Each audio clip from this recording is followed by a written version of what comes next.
പീതാംബരം കരവിരാജിതചക്രശംഖകൗമോദകീ സരസിജം കരുണാസമുദ്രം രാധാസഹായമതിസുന്ദരമന്ദഹാസം വാതാലയേശമനിശം ഹൃദി ഭാവയാമി. വാതാലയേശമനിശം ഹൃദി ഭാവയാമി. വാതാലയേശമനിശം ഹൃദി ഭാവയാമി. കഥാമയീം ഭാഗവതാഭിധാനാം ഹരേ തനുന്ദേ ചരിതൈസ്ത്വദീയൈ യഥാമതിസ്ത്വത്പരിതോഷകാമസ്തൗമി പ്രസീദാച്യുതമാരുതേശാം. ഗോപികാജീവനസ്മരണം ഗോവിന്ദ ഗോവിന്ദ സദാ സർവത്ര ഗോവിന്ദനാമസങ്കീർത്തനം ഗോവിന്ദ ഗോവിന്ദ. തേടി തേടി നടന്നു കാലടി കഴയ്ക്കട്ടെ ഭവൽ കീർത്തനം പാടിപ്പാടി വരണ്ടുണങ്ങുകിലുണങ്ങിയിടട്ടെ ജിഹ്വാഞ്ചലം. കൂടെ കൂടെ നടത്തുമർച്ചന തളർത്തിയിടട്ടെ കൈരണ്ടും. ഇക്കൂടാത്മാവു വെടിഞ്ഞിടും വരെ ഹരേ നിന്നെ സ്മരിച്ചാവു ഞാൻ. ഹരേ നിന്നെ സ്മരിച്ചാവു ഞാൻ. സർവത്ര ഗോവിന്ദനാമ സങ്കീർത്തനം ഗോവിന്ദ ഗോവിന്ദ. എല്ലാ സജ്ജനങ്ങൾക്കും എൻ്റെ വിനീതമായ നമസ്കാരം. 42ാമത് അഖില ഭാരത ശ്രീമദ് ഭാഗവത മഹാസത്രത്തിൻ്റെ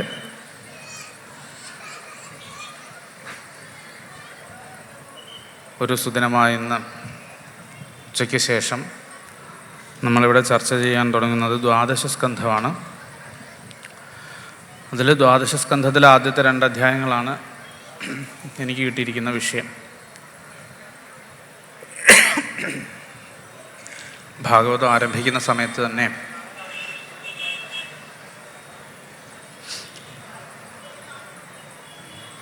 ഭാഗവതത്തിൻ്റെ പ്രതിപാദ്യ വിഷയത്തെപ്പറ്റി പറഞ്ഞു. പരമമായ സത്യം ഏതെന്നാണോ ആ സത്യത്തെ ഉദ്ബോധിപ്പിക്കുവാൻ വേണ്ടിയിട്ടാണ് ഭാഗവതം. നമ്മൾ പലരും പല അഭിപ്രായങ്ങളും പറയാറുണ്ട് ഭാഗവതം കേൾക്കുന്നത് കൊണ്ടുള്ള ഫലം എന്താണ് എന്ന്. ഭാഗവതത്തിൽ തന്നെ പല ഭാഗത്തും പറയുന്നുണ്ട്. ഈ കഥ കേട്ടാൽ നിങ്ങൾക്ക് കീർത്തി ഉണ്ടാവും, ഇത് കേട്ടാൽ സന്താന സൗഖ്യം ഉണ്ടാവും, ദാരിദ്ര്യശമനം ഉണ്ടാവും, സർവമംഗളങ്ങളും ഉണ്ടാവും എന്നൊക്കെ പല പല ഭാഗങ്ങളിലും ഭാഗവതം പറയുന്നുണ്ടെങ്കിലും അവസാനം ഈ ദ്വാദശ സ്കന്ധം അവസാനിക്കുന്ന സമയത്ത് പറയുന്നത് കേൾക്കാം, കൈവല്യൈക പ്രയോജനം എന്നുള്ളത്.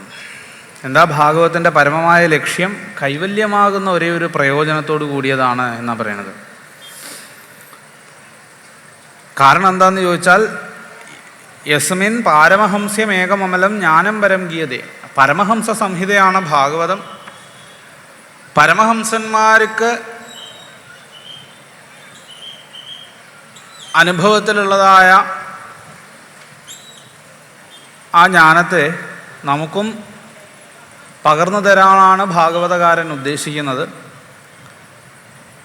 അതുകൊണ്ട് തന്നെ ഭാഗവതത്തിലുടനീളം ഭക്തിജ്ഞാന വൈരാഗ്യങ്ങളെപ്പറ്റി ചർച്ച ചെയ്തിരിക്കുന്നത് നമുക്ക് കേൾക്കാം. ഭക്തി, ജ്ഞാനം, വൈരാഗ്യം. ഭാഗവതം ആരംഭിക്കുമ്പോൾ അല്ലെങ്കിൽ മാഹാത്മ്യം കേൾക്കുമ്പോൾ തന്നെ നമുക്ക് ഈ 3 വിഷയങ്ങളെപ്പറ്റിയും ഒരു ധാരണ കിട്ടും. ഭക്തിയെയും ഭക്തിയുടെ സന്താനങ്ങളായിട്ട് ജ്ഞാനവൈരാഗ്യങ്ങളെയും ഇവിടെ പ്രകാശിപ്പിച്ചിരിക്കുകയാണ്. ഭാഗവതം മുന്നോട്ട് വയ്ക്കുന്ന അധ്യാത്മമാർഗം ഭക്തിജ്ഞാന വൈരാഗ്യങ്ങളുടെയാണ്. ഭക്തിയിലൂടെ ജ്ഞാനമുണ്ടാവും, ആ ഭക്തിയിലൂടെ തന്നെ വൈരാഗ്യവും ഉണ്ടാവും. അങ്ങനെ ജ്ഞാനവൈരാഗ്യങ്ങളുടെയും പൂരണം കൊണ്ടും ഭക്തി കൊണ്ടും എന്തു ചെയ്യാം? നിങ്ങൾക്ക് ഭഗവത് പദത്തിലേക്ക് എത്തിച്ചേരാം. അതിനുള്ള വഴി സത്സംഗമാണെന്നും ഭാഗവതം മുമ്പോട്ട് വയ്ക്കണം. സത്സംഗം കൊണ്ട് എന്താ പ്രയോജനം എന്ന് ചോദിച്ചാൽ ഭക്തിരുൽപദ്യതേ പുംസ ശോകമോഹ ഭയാപഹ എന്ന് പറഞ്ഞു.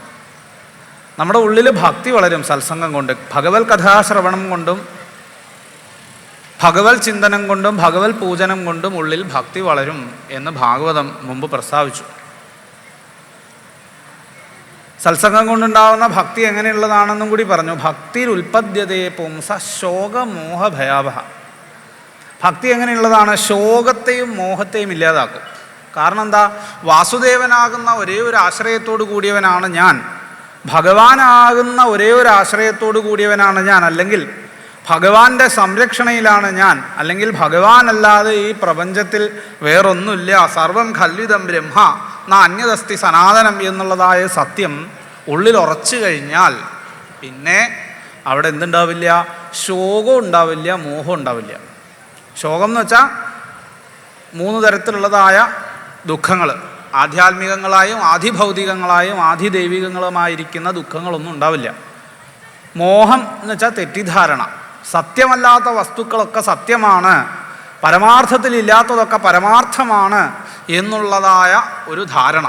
ഈ 2 വിഷയങ്ങളും ശോകവും മോഹവും ഇല്ലാതെയാകും. എന്ന് മാത്രമല്ല, ഭക്തിജ്ഞാന വൈരാഗ്യങ്ങൾ ഉണ്ടാവുമ്പോഴേക്കും ഭഗവാൻ തന്നെ ഉള്ളിൽ പ്രവേശിക്കും എന്നാ ആദ്യം തന്നെ പറഞ്ഞത്. ഉള്ളിൽ ഭഗവാൻ പ്രവേശിക്കും. അത് മാത്രമല്ല, ഭിദ്യതേ ഹൃദയഗ്രന്ഥി ദൃഷ്ടയേവ ആത്മനീശ്വരെ, ആത്മനി ഈശ്വരെ ദൃഷ്ട, ആത്മാവിൽ അവനവനിൽ ഈശ്വരനെ കാണാറാകുമ്പോൾ ഭിദ്യതേ ഹൃദയഗ്രന്ഥി, ഹൃദയഗ്രന്ഥിയോടെ ഭേദിക്കപ്പെടും. ഛിദ്യന്തേ സർവസംശയ, എല്ലാ സംശയങ്ങളും ഇല്ലാതെയാവും. ക്ഷീയന്തേ ച അസ്യ കർമാണി, ഇവൻ്റെ കർമ്മങ്ങളും അവസാനിക്കും. അങ്ങനെ ഭഗവത് പദത്തിലേക്ക് എത്തിച്ചേരും. അല്ലെങ്കിൽ നമ്മൾ ഈ പറയുന്നതായ അദ്വൈത ജ്ഞാനം നമ്മുടെ ഉള്ളിൽ ഉറയ്ക്കും. ആ ആത്മസാക്ഷാത്കാരമാകുന്ന ആ ഫലത്തെ ഭാഗവത ശ്രവണം കൊണ്ട് നമുക്ക് ലഭിക്കും. ഇതാണ് ഭാഗവതം ആദ്യം മുതൽ നമുക്ക് പറഞ്ഞു തരുന്ന വഴി. അപ്പോൾ അങ്ങനെ ഭക്തി ഉണ്ടാകുവാനും ഭഗവത് കഥകളിൽ മനസ്സുറയ്ക്കുവാനും ആത്മജ്ഞാനം നമുക്ക് ഉറയ്ക്കുവാനും 12 സ്കന്ധങ്ങളിലൂടെ ഭഗവാന്റെ കഥകളെ പറഞ്ഞു തരുന്നു. അതിൽ ആദ്യത്തെ 2 സ്കന്ധങ്ങൾ ഒരു ഉപക്രമമായിട്ട് പറഞ്ഞതിൻ്റെ ശേഷം 10 സ്കന്ധങ്ങളിലായിട്ട് 10 വിഷയങ്ങളെ അവതരിപ്പിക്കുകയും ചെയ്തു. അത് നമ്മൾ കേട്ടു. സർഗം, വിസർഗം, സ്ഥാനം, പോഷണം, ഊതി, മന്വന്തരം, ഈശാനുകഥ, നിരോധം, മുക്തി, ആശ്രയം എന്നിങ്ങനെ 10 ലക്ഷണങ്ങളെ 10 സ്കന്ധങ്ങളിലായിട്ട് വിവരിച്ചു എന്ന് പറഞ്ഞു. അതിപ്പോൾ എവിടെ എത്തി നിൽക്കണു? മുക്തി എന്നുള്ളതായ ഏകാദശ സ്കന്ധം ഭഗവത് പാദത്തിൽ സമർപ്പിച്ചു കഴിഞ്ഞു. എന്താണ് മുക്തി എന്നും പറയേണ്ടത്? മുക്തി ഹിത്വ അന്യഥാരൂപം സ്വസ്വരൂപേ വ്യവസ്ഥിതി. അന്യഥാരൂപങ്ങളെയൊക്കെ വിട്ട് മനസ്സിനെ എവിടെ ഉറപ്പിക്കണോ? സ്വന്തം രൂപത്തിൽ ഉറപ്പിക്കണം. ഞാൻ ആരാണ്, ഞാൻ എന്താണ് എൻ്റെ ഇവിടുത്തെ ലക്ഷ്യം എന്നുള്ളത് ബോധ്യപ്പെടുത്തി കഴിഞ്ഞു. ഇപ്പോൾ പരീക്ഷിത മഹാരാജാവിൻ്റെ മുമ്പിൽ ശ്രീ ശുകബ്രഹ്മർഷി. നമുക്ക് കുറച്ചുണ്ടെന്ന് ഞാൻ പറഞ്ഞില്ല കേട്ടോ, പറയാൻ എനിക്കും കേൾക്കണം, നിങ്ങൾക്ക് കുറച്ചുണ്ട് പറയുന്നില്ല. പക്ഷേ എന്താണ് പറയേണ്ടത്, എന്താണ് കേൾക്കേണ്ടത് എന്നുള്ളത് ഇവിടെ പരീക്ഷത്തിൻ്റെ ചോദ്യമായിരുന്നു. ആ ചോദ്യത്തിൻ്റെ ഉത്തരമായിട്ട് മരണപ്പെടുത്തവൻ്റെ കർത്തവ്യം എന്ത് എന്നുള്ളതായ ചോദ്യത്തിൻ്റെ ഉത്തരമായിട്ട് ഭഗവാൻ ശ്രീഹരിയെ തന്നെയാണ് കേൾക്കേണ്ടത്, ഭഗവാൻ ശ്രീഹരിയെ തന്നെയാണ് ഭജിക്കേണ്ടത്, ഭഗവാൻ ശ്രീഹരി തന്നെയാണ് സ്മർത്തവ്യനായിട്ടുള്ളത് എന്നുള്ളതൊക്കെ പറഞ്ഞ് ആ ഭഗവാൻ ശ്രീഹരി അവനവൻ്റെ ഉള്ളിൽ തന്നെ ഉണ്ട്, ആത്മസ്വരൂപേണ നമ്മുടെ എല്ലാവരുടെയും ഉള്ളിൽ അന്തര്യാമിയായിട്ട് ഭഗവാൻ വസിക്കുന്നു എന്ന് പറഞ്ഞ് ആ മുക്തിയുടെ സ്വരൂപത്തെയും ഇവിടെ ആര് വർണ്ണിച്ചു കൊടുത്തു? ശ്രീശുക ബ്രഹ്മർഷി പരീക്ഷിത് മഹാരാജാവിന് വർണ്ണിച്ചു കൊടുത്തു. അതും പടിപടിയായുള്ള വർണ്ണനയാണ്. ക്രമക്രമമായിട്ട് ഭഗവാൻ ഈ പ്രപഞ്ചത്തിൽ എല്ലാ വസ്തുവിലും നിറഞ്ഞു നിൽക്കുന്നു. അതെങ്ങനെയെന്നുള്ള ചോദ്യത്തിന് ഉത്തരമായിട്ട് ഭഗവാനിൽ നിന്ന് എങ്ങനെയാണ് സൃഷ്ടി ഉണ്ടായത് എന്നുള്ളത് സർഗം, അതിൻ്റെ വർധനം എങ്ങനെയാണെന്നുള്ളത് വിസർഗം എന്നുള്ള ലക്ഷണത്തിലൂടെ, അതുപോലെ തന്നെ ഭഗവാന്റെ മഹിമയെ പറയുന്ന പഞ്ചമസ്കന്ധം സ്ഥാനം എന്നുള്ള ലക്ഷണത്തിലൂടെ പറഞ്ഞു. ഭഗവാൻ എങ്ങനെയാണ് ഈ പ്രപഞ്ചത്തെ പരിപാലിക്കുന്നത് എന്നുള്ളത് പോഷണം എന്ന ലക്ഷണത്തിലൂടെ ഷഷ്ഠസ്കന്ധത്തിൽ പറഞ്ഞു. കർമ്മവാസനകളെപ്പറ്റി സപ്തമസ്കന്ധത്തിൽ പറഞ്ഞു. ഏത് കുലത്തിൽ ജനിച്ചവനായാലും ഏത് കർമ്മം ചെയ്യുന്നവനായാലും ഭഗവത് പാദഭക്തി ഉണ്ടാവുകയാണ് വേണ്ടത്. അതിന് സദ്വാസനകളെ മനസ്സിൽ ഉറപ്പിക്കുകയാണ് വേണ്ടത്. സദ്വാസനകളിലൂടെ ദുർവാസനകളെ ഇല്ലാതാക്കുകയും ക്രമേണ സദ്വാസനകളെ തന്നെയും ഉപേക്ഷിച്ച് ഭഗവാനിൽ എത്തിച്ചേരാൻ ശ്രമിക്കണമെന്ന് പറഞ്ഞു. പിന്നീട് ഭഗവാന്റെ മഹിമ വർണ്ണിച്ച് പല മന്വന്തരങ്ങളിലും ഭഗവാൻ എടുത്തതായിട്ടുള്ള അവതാരങ്ങളെയൊക്കെ അഷ്ടമസ്കന്ധത്തിൽ വർണ്ണിച്ചു.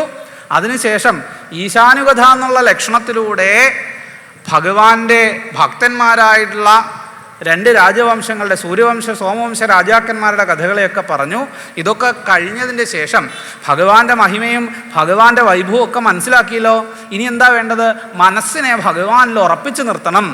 വിവിധങ്ങളായ വിഷയങ്ങളിലേക്ക് ഓടി നടക്കുന്നതായ മനസ്സിനെ ഭഗവാനിൽ പിടിച്ചു കെട്ടണം. അതിനുള്ള വഴിയായിട്ട് ചിത്തവൃത്തി നിരോധം എന്നുള്ള ലക്ഷണത്തോടു കൂടിയ ദശമസ്കന്ധത്തിൽ 90 അധ്യായങ്ങളിലായിട്ട് ഭഗവാന്റെ ലീലാവതാര കഥകളെ, മനോമോഹനങ്ങളായിട്ടുള്ള മധുരങ്ങളായിട്ടുള്ള ലീലാവതാര കഥകളെ, കൃഷ്ണാവതാര കഥയെ വിസ്തരിച്ചവിടെ വർണ്ണിച്ച് മനസ്സിനെ എവിടെ ഉറപ്പിച്ചു?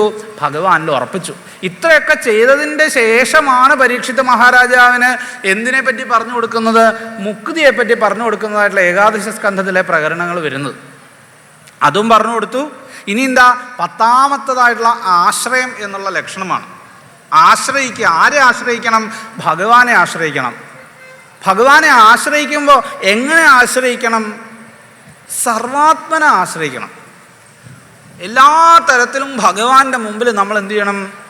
അവിടെ സമർപ്പണം ചെയ്യണം. നമ്മളെ തന്നെ അവിടെ സമർപ്പിക്കണം. ഭക്തിയുടെ 9 ലക്ഷണങ്ങളെ പറ്റിയൊക്കെ പറയുന്ന സമയത്ത് നമ്മൾ കേട്ടിട്ടുണ്ട്. അവസാനം ഒരു പടി പറയും അല്ലേ? എന്തൊക്കെയാണ് പറഞ്ഞത്?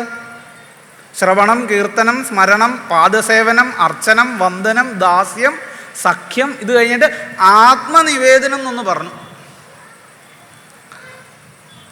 ആത്മനിവേദനമാകുന്ന തലത്തിലേക്ക് നമ്മൾ എത്തിച്ചേരാറാവണം. അതാണ് ഭാഗവതം ലക്ഷ്യമാക്കുന്നത്.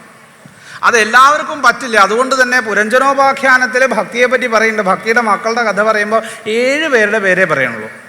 സഖ്യവും ആത്മനിവേദനവും ഒന്നും അത്ര എളുപ്പത്തിൽ ലഭിക്കുന്നതല്ല എന്നുള്ളത് കൊണ്ട് ശ്രവണം, കീർത്തനം തുടങ്ങി ഈ 2 എണ്ണം വിട്ട് ബാക്കിയുള്ള 7 ലക്ഷണങ്ങളെ അല്ലെങ്കിൽ 7 തരത്തിൽ ഭക്തിക്ക് പുത്രന്മാർ എന്ന് പുരഞ്ജനോപാഖ്യാനത്തിൽ പറഞ്ഞു നിർത്തി. അപ്പോൾ ഭഗവാനുമായിട്ടൊരു സഖ്യഭാവം അല്ലെങ്കിൽ ഭഗവാന്റെ മുമ്പിൽ ആത്മനിവേദനം ചെയ്യുക, അൺകണ്ടീഷണൽ സറണ്ടറിങ്. ഭഗവാന്റെ മുമ്പിൽ സറണ്ടർ ചെയ്യുക. എങ്ങനെ? ഒരു ഉപാധികളും ഇല്ലാതെ നമ്മൾ നമ്മളെ ഭഗവാന്റെ മുമ്പിൽ സമർപ്പിക്കുകയാണ്. ആ തലത്തിലേക്ക് എത്തിച്ചേരണമെങ്കിൽ അത്ര എളുപ്പമൊന്നുമല്ല. അതുകൊണ്ട് തന്നെ ആ 2 എണ്ണം വിട്ട് കഴിഞ്ഞിട്ടാണ് അവിടെ കഥ പറഞ്ഞത്. ഇവിടെ ആ സർവാത്മനാ ഭഗവാനിലേക്ക് ഈ പരീക്ഷത്തിൻ്റെ മനസ്സിനെ ഉറപ്പിക്കാൻ പോവാണ്. അല്ലെങ്കിൽ പരീക്ഷിത്ത് സർവാത്മനാ ഭഗവാന്റെ മുമ്പിൽ സമർപ്പണം ചെയ്യാൻ പോവാണ്. അങ്ങനെ സമർപ്പണം ചെയ്യുമ്പോഴോ യാതൊരു ഉപാധികളും ഇല്ലാതെ സമർപ്പണം ചെയ്യുമ്പോൾ ഉള്ളിലുള്ള എല്ലാ സംശയങ്ങളും ഇല്ലാതെ ആവണം. യാതൊരു സംശയങ്ങളുമില്ല. ഭഗവാൻ മാത്രമാണ് ഈ ജഗത്തിലുള്ളത്. കാണുന്നതും കേൾക്കുന്നതും സ്പർശിക്കുന്നതും ഇങ്ങനെ തുടങ്ങി ചരാചരങ്ങളായിട്ടുള്ള സകല വസ്തുക്കളും ആര് തന്നെ? ഈശ്വരൻ്റെ സ്വരൂപം തന്നെ എന്ന് മനസ്സിൽ ഉറയ്ക്കണം. അത് ഉറച്ചെങ്കിൽ മാത്രമേ ഈ സമർപ്പണം ശരിയാവുള്ളൂ, ഈ ആത്മനിവേദനം അല്ലെങ്കിൽ ഈ ആശ്രയം ശരിയാവുള്ളൂ. അതുകൊണ്ട് ആദ്യം പറഞ്ഞു ദശമസ്യ വിശുദ്ധ്യർത്ഥം നവാനാമിഹ ലക്ഷണം. ആദ്യത്തെ 9 ലക്ഷണങ്ങളോടുകൂടി അല്ലെങ്കിൽ ആ ആദ്യത്തെ 9 ലക്ഷണങ്ങളിൽ പറഞ്ഞിരിക്കുന്നതായ വിഷയങ്ങളെ മനസ്സിൽ ധാരണ ചെയ്താൽ 10ാമത്തേതായ ആശ്രമത്തിലേക്ക് എത്താനുള്ള ഒരു നൈർമല്യം നമുക്ക് ഉണ്ടാവും എന്ന് ആദ്യം തന്നെ പറഞ്ഞു വെച്ചു. ഇപ്പോൾ പരീക്ഷിത്ത് എവിടെയായിരിക്കുന്നത്? മുക്താവസ്ഥയിലാണ്. ഭഗവത് കഥകൾ കേട്ടു, ഭഗവാൻ നൽകിയതായിട്ടുള്ള ഉപദേശങ്ങളൊക്കെ കേട്ടു. ഇതൊക്കെ കേട്ട് അഹം ബ്രഹ്മാസ്മി എന്നുള്ള ബോധത്തോടു കൂടി ഇരിക്കുക. പക്ഷെ അങ്ങനെ ഒരു ജീവൻ മുക്താവസ്ഥയിൽ എത്തിയാൽ പോലും പലപ്പോഴും ജീവന് ഭ്രമമുണ്ടാവും എന്ന് ആചാര്യന്മാർ പറയാറുണ്ട്. ഇടയ്ക്ക് ചില സംശയങ്ങളൊക്കെ ഉണ്ടാവാനുള്ള സാധ്യതയുണ്ട്.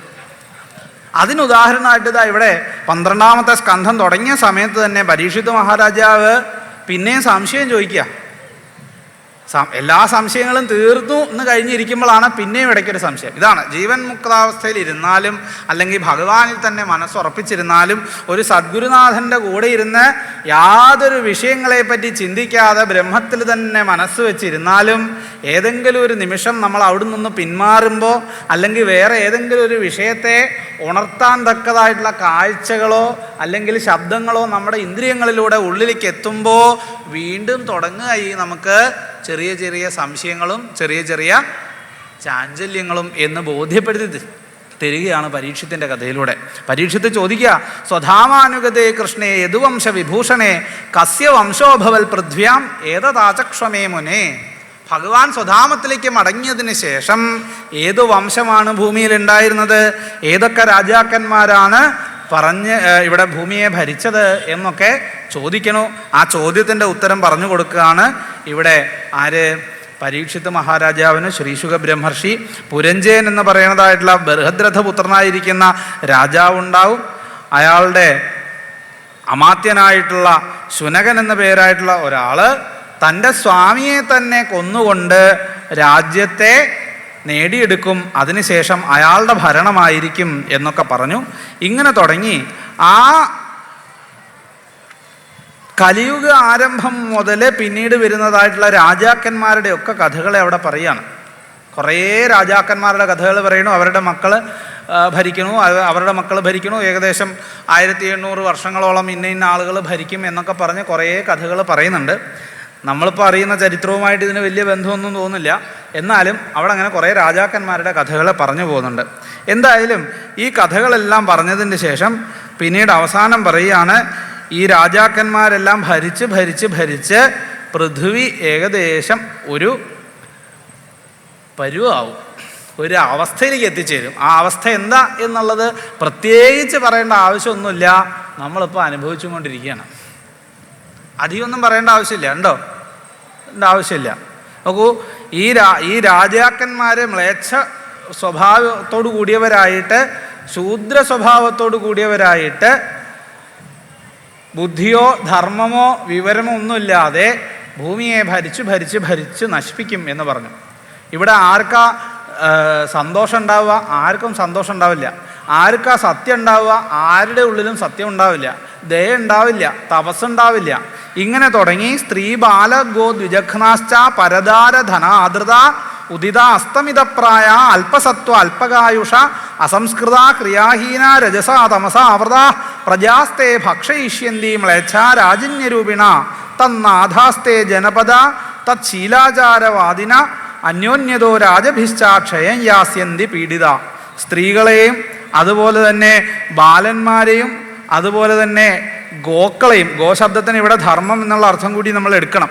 അപ്പോൾ ഗോക്കളെയും അതുപോലെ തന്നെ സജ്ജനങ്ങളെയും ഒക്കെ ഉപദ്രവിക്കുന്നവരായിട്ടും പരദാരധനാദൃത മറ്റുള്ളവരുടെ ഭാര്യമാരെയും സമ്പത്തിനെയും മക്കളെയുമൊക്കെ തട്ടിയെടുക്കുന്നവരായിട്ടും ഉദിതാസ്തമിതപ്രായ അല്പസത്വ അല്പകായുഷ, വലിയ ആയുസ്സൊന്നുമില്ല, സുഖദുഃഖങ്ങൾ അനുഭവിച്ചുകൊണ്ട് അതിലിങ്ങനെ മുഴുകി ജീവിക്കുന്നവരായിട്ട്, അതായത് വിവേകത്തോടു കൂടി ചിന്തിക്കാത്തവരായിട്ട്, അല്പബലമുള്ളവരായിട്ട്, അല്പായുസ്സുകളായിട്ട് ഈ രാജാക്കന്മാരെല്ലാവരും ഭാവിക്കും. അവർക്ക് യാതൊരുവിധ സംസ്കാരങ്ങളും ഉണ്ടായിരിക്കില്ല, ശ്രീഹീനന്മാരായിരിക്കും, ഐശ്വര്യമുള്ളവരായിരിക്കില്ല, രജസ്തമോ ഗുണങ്ങളായിരിക്കും അവരിൽ വർദ്ധിച്ചിരിക്കുക. ഇങ്ങനെ രാജവേഷം ധരിച്ചവരായിട്ടുള്ള മ്ലേച്ഛന്മാരായിരിക്കും ഈ ഭൂമിയെ മുഴുവൻ ഭരിച്ചുകൊണ്ടിരിക്കുന്നത് എന്നൊക്കെ പറഞ്ഞുകൊണ്ടു ഇതുകൊണ്ട് ഇവർക്ക് ഈ ഭൂമിക്ക് തന്നെ നാശമേ ഉണ്ടാവുള്ളൂ എന്നൊക്കെ പറഞ്ഞുകൊണ്ട് ആ 12 സ്കന്ധത്തിലെ 1-ാമത്തെ അധ്യായത്തെ അവിടെ സമർപ്പിച്ചു. പിന്നീട് കലിയുഗത്തിൽ കലി വർദ്ധിച്ചു വരുന്ന സമയത്ത് എന്തൊക്കെ ഉണ്ടാവുക എന്നുള്ളതാണ് പിന്നീട് 2-ാമത്തെ അധ്യായത്തിൽ പറയുന്നത്. തതശ്ച അനുദിനം ധർമ്മ സത്യം ശൗചം ദയാ ക്ഷമ കാലേന ബലിരാരാജൻ നങ്ഷത്യായുർബലം സ്മൃതി. പിന്നീട് എന്താ ഉണ്ടാവുക? ഓരോ ദിവസവും കൂടുന്തോറും സത്യമുണ്ടാവില്ല, ധർമ്മം ഉണ്ടാവില്ല, ശൗചം ഉണ്ടാവില്ല, ക്ഷമ ഉണ്ടാവില്ല, ദയ ഉണ്ടാവില്ല. ഭാഗവതം ആരംഭിക്കുന്ന സമയത്ത് പ്രഥമ സ്കന്ധത്തിൽ നമ്മൾ പരീക്ഷിത് മഹാരാജാവ് കലിയെ ശാസിക്കുന്നൊരു ഭാഗം കേട്ടിട്ടുണ്ടായിരുന്നു. അന്ന് ധർമ്മദേവൻ ഒരു വൃഷത്തിൻ്റെ രൂപം പൂണ്ട്, ഒരു കാളയുടെ രൂപം പൂണ്ട് സരസ്വതീ നദിയുടെ കിഴക്കോട്ടൊഴുകുന്ന ഭാഗത്ത് നിൽക്കുന്നതായിട്ട് പരീക്ഷിത് മഹാരാജാവ് കണ്ടുമുട്ടുന്ന രംഗമൊക്കെ നമ്മൾ കേട്ടിട്ടുണ്ടാവും. ആ സമയത്ത് തന്നെ പറഞ്ഞു, ധർമ്മം ഏതിനെയൊക്കെ ആശ്രയിച്ചാണ് നിൽക്കുന്നതെന്ന്. സത്യം, ശൗചം, ദയ, തപസ്, ഇതാണത്രേ 4 പാദങ്ങൾ.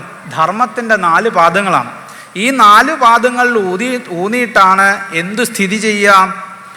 ഈ ധർമ്മം സ്ഥിതി ചെയ്യാം. അങ്ങനെയുള്ള ആ ധർമ്മത്തിൻ്റെ 4 പാദങ്ങളും അവിടെ വെച്ച് 3 പാദങ്ങളും ഇല്ലാതായിട്ടാണ് പരീക്ഷിത്ത് അവിടെ കാണുന്നത്. 4 പാദങ്ങളും കലിയുഗം ആരംഭിക്കുമ്പോഴേക്കും ഇല്ലാണ്ടേ ആവും എന്ന് ഇവിടെ ആര് പറയാണ്?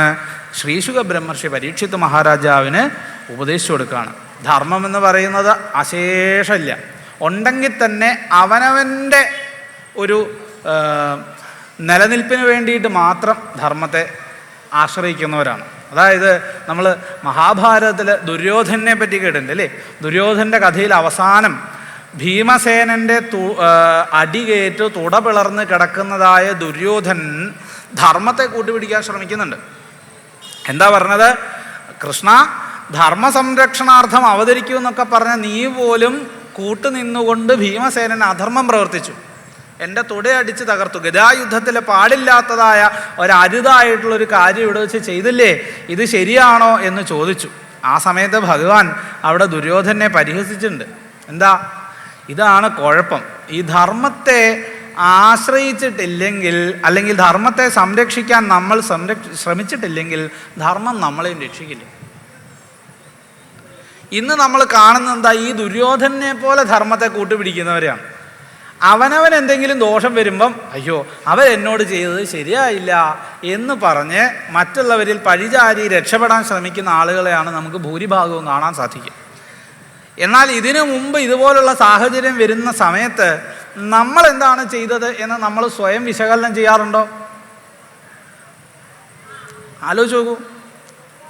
ഒരു ഉദാഹരണം പറയാം. നമ്മുടെ ഒരു ബന്ധു അല്ലെ നമ്മുടെ കുട്ടി, നമ്മുടെ മകൻ ഒരാളെ ഉപദ്രവിച്ചു, കാരണമൊന്നുമില്ലാതെ കയറി ഉപദ്രവിച്ചു, വലിയ പോലീസ് കേസായി,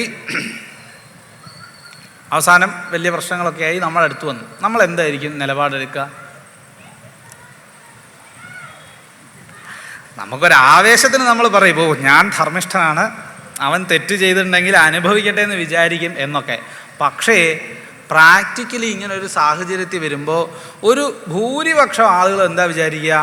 എൻ്റെ മകനാണല്ലോ, അവൻ ഇനി ഒരു വിഷമവും അനുഭവിക്കരുത്, തെറ്റ് സംഭവിച്ചാലും അതെങ്ങനെയെങ്കിലും ഒതുക്കി തീർക്കണം എന്ന് വിചാരിക്കുന്ന ആളുകളായിരിക്കും നമ്മളിൽ ഭൂരിഭാഗവും. ശരിയല്ലേ? അതേസമയം മറുഭാഗത്ത് നിൽക്കുന്ന ആളുടെ ചിന്ത എന്തായിരിക്കും? എൻ്റെ മകനെ അല്ലെ എന്നെ തൊട്ടവൻ ആരായാലും അവൻ ഇത് അനുഭവിക്കണം എന്ന് വിചാരിച്ചുകൊണ്ടായിരിക്കും അവൻ പോരാടുന്നത്. ശരിയല്ലേ? ഇനി ഇത് തന്നെ ഉൾട്ടടിച്ചു നോക്കൂ. ഇത് തന്നെ നേരെ തിരിച്ച് ആക്രമിക്കപ്പെട്ടവൻ്റെ സ്ഥാനത്ത് നമ്മളും ആക്രമിച്ചവൻ്റെ സ്ഥാനത്ത് വേറൊരാളും ആണെന്ന് ആലോചിച്ച് നോക്കൂ. നമ്മൾ എന്ത് നിലപാടെടുക്കും? അവിടെ നമുക്കറിയാം നമ്മൾ ധർമ്മത്തിൻ്റെ കൂടെ നിൽക്കുമോ. സത്യസന്ധമായിട്ട് മനസ്സിലാലോചിച്ചാൽ മതി കേട്ടോ, പുറത്ത് ചിലപ്പോൾ പറയാൻ പറ്റില്ലായിരിക്കും. അവനവനുള്ളിൽ ആലോചിച്ച് നോക്കുക, എന്ത് നിലപാടായിരിക്കും ഇങ്ങനെയൊക്കെയുള്ള സാഹചര്യങ്ങൾ വന്നാൽ ഞാൻ എടുക്കുക എന്നുള്ളത്. അപ്പോൾ നമുക്കറിയാൻ പറ്റും നമ്മുടെ ഉള്ളിൽ എത്രത്തോളം ധർമ്മബോധമുണ്ട്, എത്രത്തോളം ധർമ്മത്തെ ആശ്രയിച്ച് നമ്മൾ ജീവിക്കുന്നുണ്ട് എന്നൊക്കെ നമുക്കറിയാൻ പറ്റും. ഇതുപോലെ തന്നെയാണ് സത്യവും ശൗചവും ദയയും തപസ്സും ഒക്കെ. എല്ലാം എന്തിനാ? തപസ്സൊക്കെ എന്തിനാ? ആളുകളെ കാണിക്കാൻ വേണ്ടിയിട്ട് മാത്രം ഈശ്വര സേവ ചെയ്യുന്നവരായിട്ട് മാറും. ഇതൊക്കെ കലിയുഗത്തിൻ്റെ പ്രത്യേകതയാണ്. എന്താ ഇവിടെ ഒരാളുടെ ക്ഷേമത്തെ നിർണ്ണയിക്കുന്നത്? സമ്പത്ത് മാത്രമായിരിക്കും. സമ്പത്തുള്ളവനാണോ അവൻ എന്തു ചെയ്താലും ഒരു കുഴപ്പമില്ല. അല്ലെങ്കിൽ എന്തു ചെയ്യുക? നമ്മൾ സാധാരണ മലയാളത്തിൽ പറയാറില്ലേ ഒരു പഴഞ്ചൊല്ല്, നാണം കെട്ടും പണം നേടുകിൽ നാണക്കേടാ പണം മാറ്റിടും. ഇത് മനസ്സിൽ വെച്ചുകൊണ്ടായിരിക്കും ഇന്നുള്ള ആളുകൾ എല്ലാവരും പെരുമാറുക. കുറച്ച് സമ്പത്ത് ഉണ്ടാക്കുക, ആ സമ്പത്തിൻ്റെ ഒരു ഭാഗം എടുത്തിട്ട് എന്ത് ചെയ്യുക? കുറേ സാധുക്കളെ സഹായിക്കും എന്നുള്ള വ്യാജേന ചിലവാക്കി കഴിയുമ്പോഴേക്കും ആൾക്കാരൊക്കെ പറയും, ഔ എന്തൊരു ഉദാരശീലൻ, എന്തൊരു ഉദാരമതിയായിട്ടുള്ള ആളാണ്. ഇതല്ലേ ഇന്ന് കണ്ടുകൊണ്ടിരിക്കുന്നത്? പ്രകൃതിയെ ദ്രോഹിച്ചിട്ടും സാധുക്കളെ ദ്രോഹിച്ചിട്ടുള്ള മറ്റുള്ളവർക്ക് അർഹതപ്പെട്ടതുമായിട്ടുള്ളതൊക്കെ തട്ടിയെടുത്ത് ആദ്യം സമ്പന്നനായി കഴിഞ്ഞാൽ എന്ത് ചെയ്യും? പിന്നെ 4 പേരെ കണ്ടെത്തും, അവർക്ക് സഹായം കൊടുക്കും. എന്നാൽ സഹായം കൊടുക്കുന്നത് 4 പേരെ ഫ്ലെക്സ് അടിച്ച് വെച്ച് അറിയിക്കും. ഇതൊക്കെ അറിയിച്ചു കഴിഞ്ഞാൽ ആരായി? മഹാകേമനായി. അപ്പോൾ ചുരുക്കം പറഞ്ഞാൽ ഒരാളുടെ ഗുണത്തെ നിശ്ചയിക്കുന്നത് ഇപ്പം എന്താ? സമ്പത്താണ്. ഈ അവസ്ഥയിലേക്ക് നമ്മൾ എത്തിച്ചേരും എന്ന് ഇവിടെ പറയുകയാണ്. ധർമ്മന്യായ വ്യവസ്ഥായാം കാരണം ബലമേവഹി. ധർമ്മവും ന്യായവും ഒക്കെ നോക്കുന്നിടത്ത് ഇത് എന്താ അവിടെ അടിസ്ഥാനം?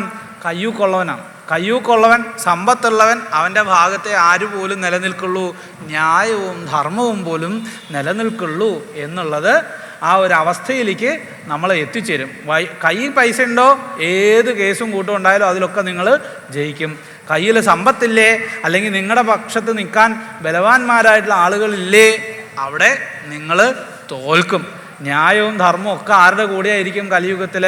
ഈ സമ്പത്തുള്ളവരുടെയോ അല്ലെങ്കിൽ ബലമുള്ളവരുടെയോ കൂടെ ആയിരിക്കും എന്ന് പറയുകയാണ്. ഇതുപോലെ തന്നെയാണ് ദാമ്പത്യം. പേരിന് എല്ലാവരെയും കാണിക്കാൻ വേണ്ടിയിട്ടൊരു ദാമ്പത്യം, അതിനപ്പുറത്തേക്ക് ഒരു ആത്മബന്ധം എന്ന് പറയുന്നത് ദമ്പതികൾ തമ്മിൽ ഉണ്ടാവുകയില്ല. അങ്ങനെ ഒരു ദാമ്പത്യം കൊണ്ട് എന്താ പ്രയോജനം? ഉണ്ടാവുന്ന മക്കളും ഇത് തന്നെ കണ്ടല്ലേ വളരുക. ഇങ്ങനെ ഇത് കണ്ട് വളരുന്ന മക്കളും ഇങ്ങനെ പരസ്പര സ്നേഹമില്ലാതെ ബഹുമാനമില്ലാതെ ജീവിക്കുന്ന ദമ്പതികളും കൂടി ഈ സമൂഹത്തിന് എന്തു ഗുണമാണ് ചെയ്യുക എന്നുള്ളതും കൂടി നമ്മൾ ആലോചിക്കണം. വിപ്രത്വേ സൂത്രമേവഹി. അതുപോലെ തന്നെ എങ്ങനെയാണ് ബ്രാഹ്മണനാണോ എന്ന് തീരുമാനിക്കുക? വിപ്രത്വം അറിയാൻ വേണ്ടിയിട്ട് പൂണൂല് മാത്രം നോക്കിയാൽ മതി. അതുണ്ടെങ്കിൽ ബ്രാഹ്മണൻ എന്ന് പറയാം. അല്ലാണ്ട് ബ്രാഹ്മണന് പറഞ്ഞിരിക്കുന്നതായിട്ടുള്ള ഇത് ഒരു വർണ്ണം പറഞ്ഞു എന്ന് വിചാരിച്ചിട്ട് ബാക്കിയുള്ളതൊക്കെ കേമെന്ന് പറയണ്ട കേട്ടോ. എല്ലാ വർണ്ണത്തിലും പെട്ടവർക്ക് അതാത് വർണ്ണത്തിൽ പെട്ടവൻ്റെ അല്ലെങ്കിൽ അതാത് വർണ്ണത്തിൽ ഏർപ്പെടുന്നവൻ്റെ യാതൊരു ഗുണങ്ങളും ഉണ്ടായിരിക്കില്ല. ബ്രാഹ്മണനായിരിക്കണമെങ്കിൽ എന്തൊക്കെ ഗുണങ്ങളാണ് വേണ്ടത് എന്ന് ഭാഗവതം പോലെയുള്ള ഗ്രന്ഥങ്ങൾ നമുക്ക് പറഞ്ഞു തരുന്നുണ്ട്. സത്യം, ശൗചം, ദയ, തപസ്, അതുപോലെ തന്നെ വേദങ്ങൾ പഠിക്കുക, പഠിപ്പിക്കുക, യാഗം ചെയ്യുക, ചെയ്യിപ്പിക്കുക, ദാനം കൊടുക്കുക, വാങ്ങുക, ഇങ്ങനെ സൽക്കർമ്മ നിരതരായിരിക്കണം ബ്രാഹ്മണർ എന്നൊക്കെയാണ് നമ്മളോട് ആചാര്യന്മാർ പറഞ്ഞു തന്നിട്ടുള്ളത്. ഇങ്ങനെയുള്ള ഒരു ഗുണങ്ങളും ഇന്ന് ആരിൽ കാണാൻ പറ്റില്ല? ബ്രാഹ്മണൻ എന്ന് പറഞ്ഞ് നടക്കുന്ന ആളുകളിൽ കാണാൻ പറ്റില്ല. ഇനി ക്ഷത്രിയനാണെങ്കിൽ എന്തൊക്കെ ഗുണമാണ് വേണ്ടത്? അവന് വീര്യം വേണം, ധൈര്യം വേണം, ആർജവം വേണം, തൻ്റെ ഇടം വേണം. ഇതൊന്നും ഉണ്ടാവില്ല. പകരം ഇന്നെന്താ ചെയ്യുക? കട്ട് തിന്നാനും അല്ലേ, അതുപോലെ തന്നെ മറ്റുള്ളവരെ ഭരിക്കുക, കുതിര കയറാനും അല്ലാണ്ട് ഈ പറഞ്ഞ ഒരു ഗുണങ്ങളും ഇല്ലാത്ത ആളുകൾ ഭരണത്തിലേക്ക് എത്തിച്ചേരും. ഇനി വൈശ്യനാണെങ്കിലോ, കച്ചവടം ചെയ്യുന്നവനോ, അവന് വേണ്ടതായിട്ടുള്ള ഗുണങ്ങളെ പറഞ്ഞിട്ടുണ്ട്. രജസ്തമോ ഗുണങ്ങൾ അധികമായിട്ടുള്ളവരാണ് വൈശ്യ വിഭാഗത്തിൽ പെടുക അല്ലെങ്കിൽ വർണ്ണത്തിൽ പെടുക. അങ്ങനെയുള്ളവർ വേണം കച്ചവടം ചെയ്യാൻ. കൃഷി, വാണിജ്യം, ഗോരക്ഷമൊക്കെ അവരുടെ ധർമ്മമായിട്ടാണ് നിശ്ചയിച്ചിട്ടുള്ളത്. അങ്ങനെ അല്ലാത്തവർ ചെയ്താലോ ഇതിലും സത്യസന്ധത എന്ന് പറയുന്ന ഒന്നും ഉണ്ടാവില്ല. എങ്ങനെയെങ്കിലും സമ്പത്തുണ്ടാക്കുക, എങ്ങനെയെങ്കിലും വേണം. അതിനും ഒരു ന്യായവും ധർമ്മവും ഒക്കെ ആശ്രയിച്ച് വേണം ലാഭം ഉണ്ടാക്കാനും. ലാഭമില്ലാണ്ട് കച്ചവടം നടക്കുമോ? ഇല്ല. പക്ഷേ അതിന് വേണ്ട ഗുണം ഉള്ളവർ ആ വർണ്ണത്തിൽ ഏർപ്പെടുകയാണെങ്കിൽ, ആ പ്രവൃത്തികളിൽ ഏർപ്പെടുകയാണെങ്കിൽ അതിൻ്റേതായിട്ടുള്ള മെച്ചം ഉണ്ടാവും. ഇല്ലെങ്കിലോ അതും ഒരു തരംതാണ അവസ്ഥയിലേക്ക് പോകുന്ന ഒരു പ്രവണത ഉണ്ടാവും. ഇതൊക്കെയാണ് ഇന്ന് നമുക്ക് കാണാൻ സാധിക്കുക എന്ന് പറയുകയാണ്. അതുപോലെ തന്നെ പാണ്ഡിത്യേച അപലംവച. ഈ പണ്ഡിതനാണോ അല്ലയോ എന്നെങ്ങനെയാണ് തീരുമാനിക്കുക? ഇന്നിപ്പോൾ ഏറ്റവും വലിയ പ്രശ്നം അതാണ്. ഇപ്പോൾ ഇന്നലെ കഴിഞ്ഞ ദിവസം കൂടി ചിദാനന്ദപുരി സ്വാമികൾ വരെ ഒരു വീഡിയോ ഇറക്കേണ്ടി വന്നു. എന്താണ് ഇന്നത്തെ ആധ്യാത്മിക മണ്ഡലത്തിൻ്റെ അവസ്ഥ എന്നുള്ളത് അല്ലേ? ഭാഗവത സപ്താഹ യജ്ഞങ്ങൾ പോലും ഇപ്പോൾ എന്തായിട്ട് മാറിക്കൊണ്ടിരിക്കുകയാണ്? വെറും വാണിജ്യ കേന്ദ്രങ്ങളായിട്ട് മാറിക്കൊണ്ടിരിക്കുകയാണ് എന്ന് പറഞ്ഞിട്ട് അദ്ദേഹവും പറഞ്ഞിട്ടുണ്ട്. ഇത് അദ്ദേഹം മാത്രമല്ല, അനേക കാലങ്ങളായിട്ട് നമ്മൾ ഹൈന്ദവ സമാജം ചർച്ച ചെയ്തുകൊണ്ടിരിക്കുന്ന അവസ്ഥയാണ്. ക്ഷേത്രങ്ങളായാലും അതുപോലെ തന്നെ സപ്താഹങ്ങളായാലും ഒക്കെ എന്തായിട്ട് മാറിക്കൊണ്ടിരിക്കുകയാണ്? വാണിജ്യ കേന്ദ്രങ്ങളായിട്ട് മാറിക്കൊണ്ടിരിക്കുകയാണ്. ആരാണ് ആചാര്യനാവേണ്ടത് എന്നുള്ളതിനെ പറ്റിയിട്ട് വലിയ നിശ്ചയമൊന്നുമില്ല ആർക്കും. നമ്മളെന്താ വിചാരിക്കുക? നന്നായിട്ട് കഥ പറയാൻ പറ്റുന്ന ഒരാളാണെന്ന് വെച്ചാൽ കുഴപ്പമില്ല, കഥ കേട്ടുകൊണ്ടിരിക്കാമല്ലോ എന്ന് വിചാരിക്കും അല്ലേ? അതുകൊണ്ട് തന്നെ കുറച്ച് കഥയോ കുറച്ച് കഥ പറയാറാവോ അല്ലെങ്കിൽ എന്തെങ്കിലും ഒരു കാര്യത്തിന് നേതൃത്വം നൽകാൻ പറ്റുന്ന ഒരാളോ ആയിക്കഴിഞ്ഞാൽ ഉടനെ തന്നെ എല്ലാവരും എന്തായി? ആചാര്യന്മാരായി. അങ്ങനെ അനവധി ആചാര്യന്മാർ വന്നതോടുകൂടി എന്തുണ്ടായി? മൂല്യച്യുതി വർദ്ധിച്ചു. ഭാഗവതം എന്നുള്ളത് ആരുടെയും മനസ്സിലേക്ക് എത്തുന്നില്ല. സൂത പൗരാണികം പറയുന്നുണ്ട്, ഭാഗവതം പറയുമ്പോൾ ഏത് രീതിയിൽ വർണ്ണിച്ചു കൊടുക്കണം, ഏത് പ്രകാരത്തിലാണോ കേൾക്കുന്നവൻ്റെ ഉള്ളിൽ ഭക്തിജ്ഞാന വൈരാഗ്യങ്ങളെ ഉൽപ്പാദിപ്പിക്കാൻ സാധിക്കുന്നത് ആ രീതിയിൽ പറഞ്ഞു കൊടുക്കണം എന്നാണ് പറഞ്ഞത്. ലൗകികമായിട്ടുള്ള ആഗ്രഹങ്ങളെ വളർത്താനാണോ? അല്ല. പിന്നെയോ ഭഗവാനിലുള്ള ശ്രദ്ധയും ഭക്തിയും രതിയും വളർത്താൻ വേണ്ടിയിട്ടാണ് ഭാഗവതം കേൾക്കാൻ പറഞ്ഞത്. എന്നിട്ടിപ്പോൾ എന്താ ഈ അവസ്ഥ എന്താന്നുള്ളത് നമ്മളെല്ലാവരും കണ്ടുകൊണ്ടിരിക്കുക അല്ലേ? എന്ത് വേണമെങ്കിൽ പറയാം. ശാസ്ത്രവിരുദ്ധമായിട്ട് ഒരിക്കലും നമ്മളിപ്പോൾ ആര്യ ഭാഗവതം പറഞ്ഞാലും ഭാഗവതം നല്ല ഏത് പുരാണം പറഞ്ഞാലും അല്ലെങ്കിൽ ഏത് കൃതികളെ വ്യാഖ്യാനിച്ചാലും അവനവൻ്റേതായിട്ടുള്ള ആശയങ്ങൾ കുറച്ചൊക്കെ അതിലുണ്ടാവും. ഇല്ല എന്നൊന്നും നമുക്ക് പറയാൻ പറ്റില്ല. അല്ലേ? ഞാനിപ്പോൾ ഇവിടെ ഇരുന്ന് പറയുന്ന സമയത്ത് ഞാൻ മനസ്സിലാക്കിയതായിട്ടുള്ള ഭാഗവതം, അല്ലെങ്കിൽ ഏത് രീതിയിലാണോ ഭാഗവതം എൻ്റെ ഉള്ളിലേക്ക് കയറി കൂടിയത് ആ രീതിയിലേക്ക് പുറത്തേക്ക് വരുള്ളൂ. ക്ലിയർ ആയിട്ടുള്ള മൈൻഡാണെങ്കിൽ, ക്ലിയർ ആയിട്ടുള്ള തോട്ട്സ് ആണെങ്കിൽ, അല്ലെങ്കിൽ നമ്മുടെ ചിന്തയോ നമ്മുടെ മനസ്സോ ഒക്കെ ശുദ്ധമാണെങ്കിൽ ശുദ്ധമായ രീതിയിൽ ഭാഗവതം പുറത്തേക്ക് വരും. പകരം നമ്മൾ മനസ്സിലാക്കിയത് വികലമായിട്ടാണെങ്കിൽ, അല്ലെങ്കിൽ നമ്മുടെ ഉദ്ദേശശുദ്ധി വേറൊരു തരത്തിലാണെങ്കിൽ പുറത്തേക്ക് വരുന്ന കഥകളും ഭാഗവതവും ഏത് രീതിയിലായിരിക്കും? ആ വികലമായ രീതിയിൽ തന്നെയായിരിക്കും. ഇതാണ് ആരുടെ ഉള്ളിലേക്ക് എത്തുക? ഭാഗവതം കേട്ടുകൊണ്ടിരിക്കുന്ന ഭക്തന്മാരുടെ ഉള്ളിലേക്ക് എത്തുക. എന്നിട്ട് അവസാനം എന്താ ഉണ്ടാവുക? ഭാഗവതം ഉണ്ടാവില്ല, പകരം കുറേ ഗോഷ്ഠികൾ മാത്രം അവിടെ അവശേഷിക്കും. അതായത് യജ്ഞം എന്ന് വിചാരിച്ച് നമ്മൾ ആരംഭിച്ച ഒരു വിഷയം അവസാനം എന്തായിട്ട് മാറും? കുറേ ക്രിയാകലാപമായിട്ട്.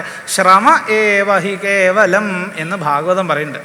ഭഗവാനിൽ ഭക്തി ഇല്ലാതെ കണ്ട് ഭഗവാന്റെ കഥകൾ കേൾക്കാനുള്ള ആഗ്രഹത്തോടു കൂടി അല്ലാതെ സ്വാർത്ഥ താല്പര്യത്തോടു കൂടി ഇതിലേക്ക് ഇറങ്ങുന്ന സമയത്ത് ചെയ്യുന്നതൊക്കെ എന്ത് മാത്രമായിട്ട് മാറും? ശാരീരികമായിട്ടുള്ള എക്സർസൈസ് മാത്രമായിട്ട് മാറും. കുറേ ശരീരം കൊണ്ട് എന്തൊക്കെയോ കാണിച്ചു, കുറേ എന്തൊക്കെയോ അവിടെ വായിട്ട് അലച്ചു എന്നുള്ളതല്ലാതെ അതിൻ്റെ ഉള്ളിൽ ഭഗവത് തത്വമോ ഭാഗവതമോ ഉണ്ടാവില്ല എന്ന് അറിയാം. ഇപ്പം ഇവിടെ ഇരുന്ന് എന്തെങ്കിലുമൊക്കെ പറയാൻ ഭാഗവതം എന്ന് അറിയണമെന്ന് നിർബന്ധമൊന്നുമില്ല. ഉണ്ടോ?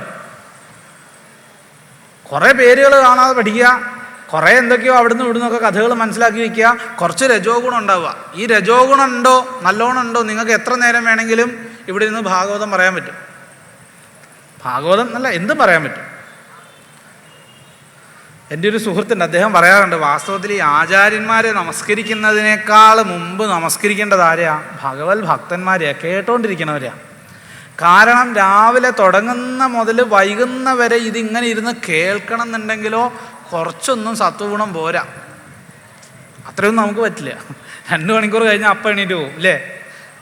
പക്ഷേ രാവിലെ മുതൽ വൈകുന്ന വരെ ഇരുന്ന് ഭാഗവതം കേൾക്കണമെങ്കിൽ, അല്ലെങ്കിൽ ഈ കഥകൾ കേൾക്കണമെങ്കിൽ അവിടെ എന്തുണ്ടാവണം? ശ്രദ്ധയോടുകൂടി കേൾക്കാൻ കേട്ടോ. തമോ ഗുണമാണെങ്കിൽ കേൾക്കാനൊന്നും പറ്റില്ല. പിന്നെന്താ ഉണ്ടാവുക? ഉറക്കം ഉണ്ടാവുള്ളൂ അല്ലേ? ഉച്ച കഴിഞ്ഞിട്ടൊക്കെ നമ്മൾ കേൾക്കാനിരിക്കുമ്പോൾ മിക്കവാറും അങ്ങനെ ഉണ്ടാവണം. നിങ്ങളെ പറ്റിയല്ല കേട്ടോ, നിങ്ങളെല്ലാവരും ശ്രദ്ധിച്ചായിരിക്കണമെന്ന് എനിക്ക് ഇവിടുന്ന് നോക്കുമ്പോൾ തന്നെ അറിയാം. ഇവിടെ ആരും ഉറങ്ങണമൊന്നുമില്ല, എല്ലാവരും ശ്രദ്ധയോട് കൂടിയിട്ടായിരിക്കണത്. പക്ഷേ സ്വതേ അങ്ങനെയാണ് ഉണ്ടാവുക പല സ്ഥലത്തും. അപ്പോൾ ചപലമായ വാക്കുകളെ പറയുന്നത് കൊണ്ട് ഒരാളും പണ്ഡിതനാവില്ല, ഒരാളും ആചാര്യനാവില്ല. പകരം എന്താ ഉണ്ടാവേണ്ടത്? ശാസ്ത്രാനുസാരിയായിട്ട് വിഷയത്തെ കൈകാര്യം ചെയ്യാൻ പറ്റണം. ശാസ്ത്രാനുസാരി എന്ന് വെച്ചാലോ, ആചാര്യന്മാർ പറഞ്ഞു തന്നിട്ടുണ്ട് ഇത് എങ്ങനെയാണ് പറയേണ്ടതെന്നുള്ളത്. അങ്ങനെ മനസ്സിലാക്കാൻ സാധിക്കാത്തവർക്ക് വേണ്ടിയിട്ട് പിന്നീട് വന്നവരെന്ത് ചെയ്തിട്ടുണ്ട്? ഈ പറഞ്ഞ വിഷയങ്ങൾക്കൊക്കെ ഭാഷ്യവും വ്യാഖ്യാനവും ഒക്കെ ചമച്ച് വെച്ചിട്ടുണ്ട്. ആചാര്യസ്വാമികൾ തന്നെ പ്രസ്ഥാനത്രയത്തിനും അതുപോലെ തന്നെ വിശേഷപ്പെട്ട മറ്റ് ഗ്രന്ഥങ്ങൾക്കൊക്കെ ഭാഷ്യം എഴുതി വെച്ചിട്ടുണ്ട്. കാരണം എന്താ? ഇത് സാധാരണ തലത്തിലൊരാൾക്ക് വായിക്കുമ്പോൾ ഇത് മനസ്സിലാവുന്നില്ലെങ്കിൽ അത് വേറെ വഴിയിലേക്ക് പോവാം. അവരിതിൻ്റെ അർത്ഥത്തെ തന്നെ വേറെ രീതിയിൽ മാറി ചിന്തിച്ച് കളയാം. അതുകൊണ്ട് അങ്ങനെ ഉണ്ടാവരുതെന്ന് വിചാരിച്ച് പ്രധാനപ്പെട്ട ഗ്രന്ഥങ്ങൾക്കൊക്കെ ആചാര്യസ്വാമികൾ തന്നെ ഭാഷ്യം ചമച്ച് വെച്ചിട്ടുണ്ട്. ഇനി അതും മനസ്സിലാകാത്തവർക്ക് വേണ്ടിയിട്ട് ഭഗവാൻ ഭാഷ്യകാരന് എഴുതിയതിൻ്റെ വ്യാഖ്യാനം പിന്നീട് വന്ന ആചാര്യന്മാർ ചമച്ച് വെച്ചിട്ടുണ്ട്. ഭാഗവതത്തിന് തന്നെ എത്രയോ വ്യാഖ്യാനമുണ്ട്. മഹാത്മാക്കളായിട്ടുള്ള ആചാര്യന്മാർ ഇതൊക്കെ വ്യാഖ്യാനിച്ച് വെച്ചത് അവരുടെ കേമത്തം തെളിയിക്കാൻ വേണ്ടിയിട്ട് മാത്രമല്ല. പിന്നെന്താ?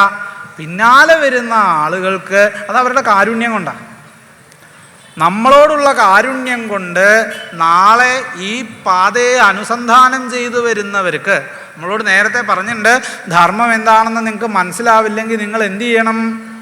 യദ്യദാചരതി ശ്രേയാസ്തത്തദീഹ അല്ലേ? ഏതൊന്നാണോ ആചാര്യന്മാർ അനുഷ്ഠിച്ചു കൊണ്ടിരിക്കുന്നത് ആ മാർഗത്തിലൂടെ പൊയ്ക്കൊള്ളണം എന്ന് പറഞ്ഞിട്ടുണ്ട്. ലോക തത് അനുവർത്തത എന്നാണ് പറഞ്ഞത്. ലോകം മുഴുവൻ എന്തു ചെയ്യും? ഈ മഹാത്മാക്കൾ പോയ മാർഗത്തിൻ്റെ പിന്നാലെയാണ് പോവുക. കാരണം നമുക്ക് കൃത്യമായിട്ട് ധർമാധർമ്മങ്ങളെ പറ്റിയോ ഇതിൻ്റെ ആശയത്തെ പറ്റിയോ അർത്ഥത്തെയോ വിവേചിച്ചറിയാനോ ചിന്തിച്ച് മനസ്സിലാക്കാനോ സാധിക്കുന്നില്ലെങ്കിൽ എന്ത് ചെയ്യാനാണ് നമ്മളോട് പറഞ്ഞത്? മുമ്പേ പോയ ആചാര്യന്മാരുടെ പിന്നാലെ വെക്കോളൂ, അവരുടെ വഴിയെ അനുസന്ധാനം ചെയ്തോളൂ എന്നാണ് പറഞ്ഞത്. ആ വഴിയെ അനുസന്ധാനം ചെയ്ത് പിന്നാലെ ആളുകൾ വരുന്നുള്ളത് ആർക്കറിയാം? കരുണാർണവങ്ങളായ ആ മഹാത്മാക്കൾക്കറിയാം. അതുകൊണ്ട് അവരെന്ത് ചെയ്തു? പിന്നാലെ വരുന്നവർക്കും വഴിതെറ്റിപ്പോകരുത് എന്ന് വിചാരിച്ചുകൊണ്ട് ഈ ആധ്യാത്മിക ഗ്രന്ഥങ്ങൾക്കൊക്കെ വ്യാഖ്യാനവും ചമച്ചു വെച്ചിട്ടുണ്ട്. ഇതൊക്കെ ഒന്ന് പഠിച്ച് ഒരു പ്രാവശ്യമെങ്കിലും വായിച്ചു നോക്കിയതിന് ശേഷം ശാസ്ത്രത്തിന് വിരുദ്ധമല്ലാത്ത രീതിയിൽ ഇതിനെ പറയാൻ ശ്രമിക്കണം. അതാണ് ഇത് പറയാൻ ആഗ്രഹിക്കുന്നവർ ആദ്യം ചെയ്യേണ്ടത്. ഇത് കൂടാതെ കേൾക്കുന്ന ആളുകളുടെ മനസ്സിൽ ബുദ്ധിഭേദം ഉണ്ടാകരുത്.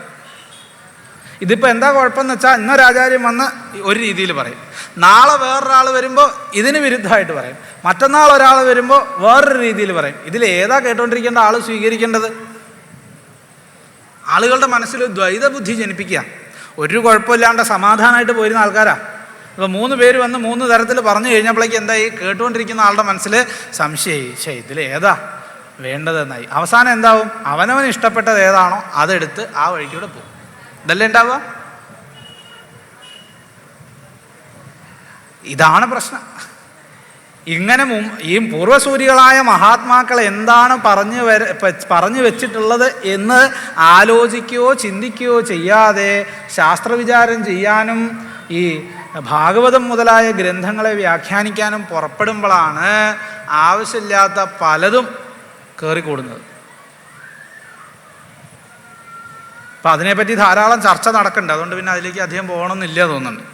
കാരണം എന്താ വെച്ചാൽ കുറേയൊക്കെ ആളുകൾക്ക് ഇപ്പോൾ മനസ്സിലായി. കാരണം എന്താ, ധാരാളം പുസ്തകങ്ങളൊക്കെ അവൈലബിൾ ആയിട്ടുണ്ട്. പലരും ഇതൊക്കെ വായിച്ച് പഠിക്കാൻ തുടങ്ങി. അങ്ങനെ പഠിക്കാൻ തുടങ്ങിയ സമയത്ത് കുറേയൊക്കെ ആളുകൾക്ക് മനസ്സിലായി തുടങ്ങി, ഇതൊക്കെ വെറുതെ പറ്റിപ്പായിരുന്നു, അല്ലെങ്കിൽ ഇതൊക്കെ വെറുതെ വായി തോന്നിയത് വിളിച്ചു പറയായിരുന്നു, ഇങ്ങനെയൊന്നല്ല ആചാര്യസ്വാമികൾ പറഞ്ഞിട്ടുള്ളത്, അല്ലെങ്കിൽ ഇതൊന്നല്ല വ്യാസഭഗവാൻ പറഞ്ഞിട്ടുള്ളത് എന്ന് മനസ്സിലാക്കാറായിട്ടുണ്ട് കുറേയൊക്കെ. മഹാകേമനാവാനും ആചാര്യനാവാനും ഇപ്പൊക്കെ എന്താ വേണ്ടത്? ആദ്യം നോക്കുക ഫോളോവേഴ്സിൻ്റെ എണ്ണമാണ്.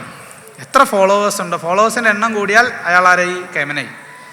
ഇടയ്ക്കിടയ്ക്ക് റീൽസ് ഇറങ്ങുക അല്ലേ, ഇടയ്ക്കിടയ്ക്ക് ആളുകൾ സ്വീകരിക്കുന്നതും വന്ന് നമസ്കരിക്കുന്നതും ഒക്കെ ഫോട്ടോ എടുത്തിട്ട് ഇതൊക്കെ ചെയ്തു കഴിഞ്ഞാൽ കേമനായി എന്നായി. ഇതുകൊണ്ടൊന്നും കാര്യമൊന്നുമില്ല. ഇതുകൊണ്ടൊന്നും ശാസ്ത്രബുദ്ധി ഉണ്ടാവില്ല.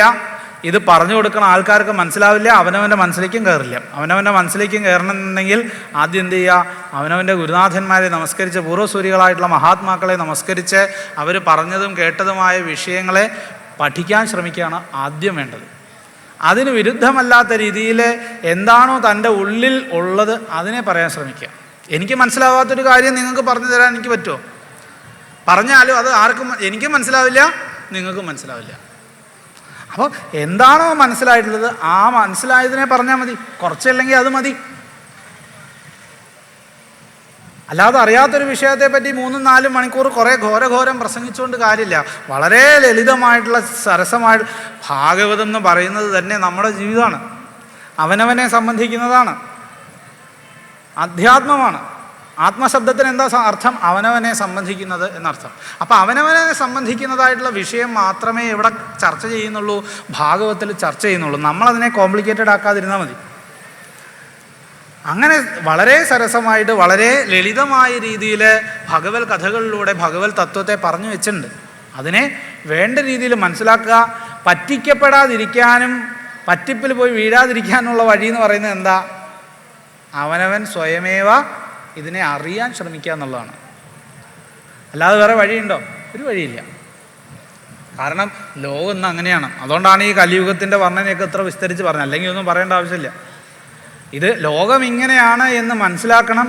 ഇത് ഇന്നിങ്ങനെയാണ്, മുമ്പ് നേരെയായിരുന്നു അങ്ങനെ വിചാരിക്കണ്ട. മുമ്പ് ഇത് ഇങ്ങനെ തന്നെയായിരുന്നു.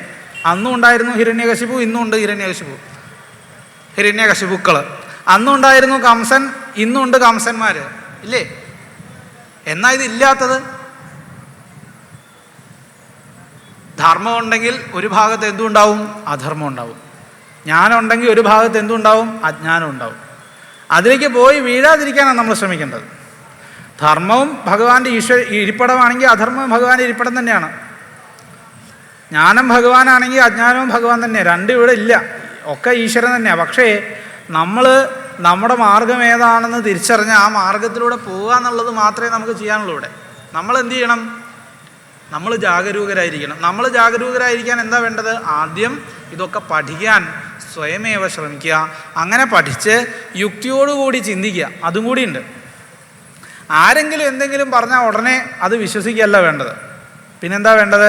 ഇതിനെ നമ്മുടെ ബുദ്ധി കൊണ്ട്, നമ്മുടെ യുക്തി കൊണ്ടൊന്ന് നല്ലോണം ഉഴുതുമറിക്കണം. അങ്ങനെ ഉഴുതുമറിക്കുന്ന സമയത്ത് നമുക്ക് ദഹിക്കാത്തതായിട്ട് ചിലതൊക്കെ തോന്നും.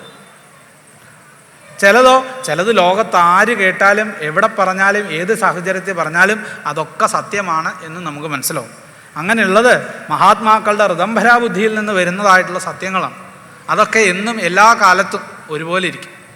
അല്ലാത്തതൊക്കെ അവനവൻ്റെ ചപലമായ മനസ്സിൻ്റെ ഉള്ളിൽ നിന്ന് വരുന്നതാണ്. അതിനെ കളയാൻ ശ്രമിക്കുക. അങ്ങനെ തള്ളിക്കളയാൻ പറ്റുന്നതല്ല എന്ന് തോന്നിയാൽ അറിവുള്ള ആളുകളോട് ചോദിച്ച് മനസ്സിലാക്കി അതിനെ തിരുത്തി പോവുക. ചിലപ്പോൾ ആളുകൾ പറയാറുണ്ട്, ഭാഗവതമൊക്കെ കേൾക്കുന്ന സമയത്ത് കുറേ പാണ്ഡിത്യത്തിൻ്റെ ഒന്നും ആവശ്യമില്ല, ഭഗവത് കഥകൾ കേട്ടാൽ മതി, ഹൃദയം കൊണ്ട് കേട്ടാൽ മതി, അല്ലെങ്കിൽ വ്യാകരണമൊന്നും അറിയേണ്ട ആവശ്യമില്ല, ഭാഷ അറിയേണ്ട ആവശ്യമില്ല. ഇതൊക്കെ ശരിയാണ് ഒരു തലത്തിൽ നിന്ന് നോക്കുമ്പോൾ. പക്ഷേ ഇതിനെ ആസ്വദിക്കണമെങ്കിൽ ആദ്യം ഇതിനെ വേണ്ട പോലെ മനസ്സിലാക്കണം എന്നുണ്ടെങ്കിൽ ഇതൊക്കെ ചിലപ്പോൾ ആവശ്യമായിട്ട് വരും. ഇതൊക്കെ കഴിഞ്ഞതിൻ്റെ ശേഷം ബുദ്ധി കൊണ്ടും, കഴിഞ്ഞ ദിവസം വേറെ ആൾ ഇതേപോലെ പറഞ്ഞ സമയത്ത് കേട്ടുകൊണ്ടിരുന്ന ഒരാൾ പറഞ്ഞു, അങ്ങനെയല്ല, ഹൃദയം കൊണ്ട് കേൾക്കാറാവണമെങ്കിൽ ആദ്യം എന്ത് വേണം? ബുദ്ധിയും മനസ്സും ഇതിൽ ഉറയ്ക്കണം. കുറച്ചൊക്കെ നമ്മൾ ഇത് പഠിക്കണം, ഭാഷ പഠിക്കണം, ഇതിൽ പറഞ്ഞിരിക്കുന്ന വിഷയങ്ങളെപ്പറ്റി മനസ്സിലാക്കണം.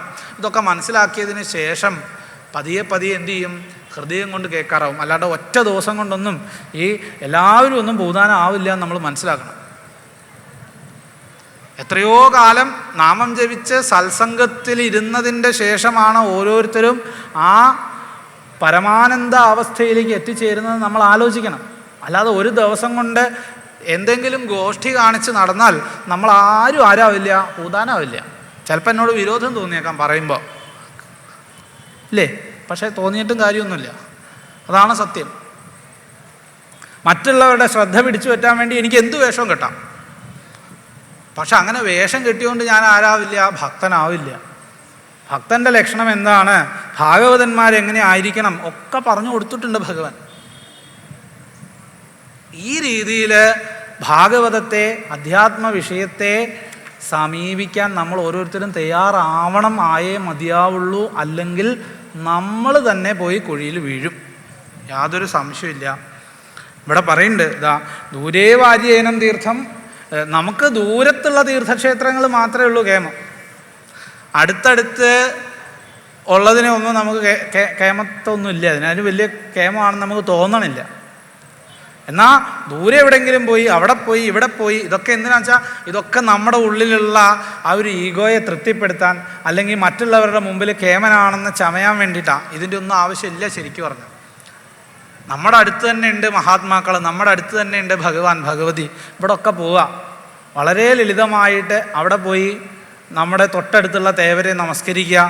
അടുത്ത് തന്നെ ഉണ്ടാവും ഭഗവത് ഭക്തന്മാരായിട്ടുള്ള സാധുക്കളായിട്ടുള്ള ആൾക്കാർ. അവർ പറഞ്ഞു തരുന്നത് ഭാഗവതവും വലിയ കേമന്മാരായിട്ടുള്ള ആചാര്യന്മാർ പറയുന്ന ഭാഗവതം ഒന്ന് തന്നെയാണ്. ഭാഗവതം എപ്പോഴും ഒരുപോലെ തന്നെയാണ്, അല്ലേ? അതായത് ഇന്ന ആൾ പറയുമ്പോൾ അത് കഷായം, മറ്റാൾ പറയുമ്പോൾ അമൃതം. അങ്ങനെയുണ്ടോ? അങ്ങനെയില്ല. ഒക്കെ ഭാഗവതമൊക്കെ ഒരുപോലെ തന്നെയാണ്. ഒരാളുടെ അടുത്തുനിന്ന് കേട്ടാൽ കേമത്തം, ഒരാളുടെ അടുത്തുനിന്ന് കേട്ടാൽ മോശം, അങ്ങനെയില്ല. ഒക്കെ ഭാഗവതം തന്നെയാണ്, ഭഗവാനെ സംബന്ധിക്കുന്നത് തന്നെയാണ്.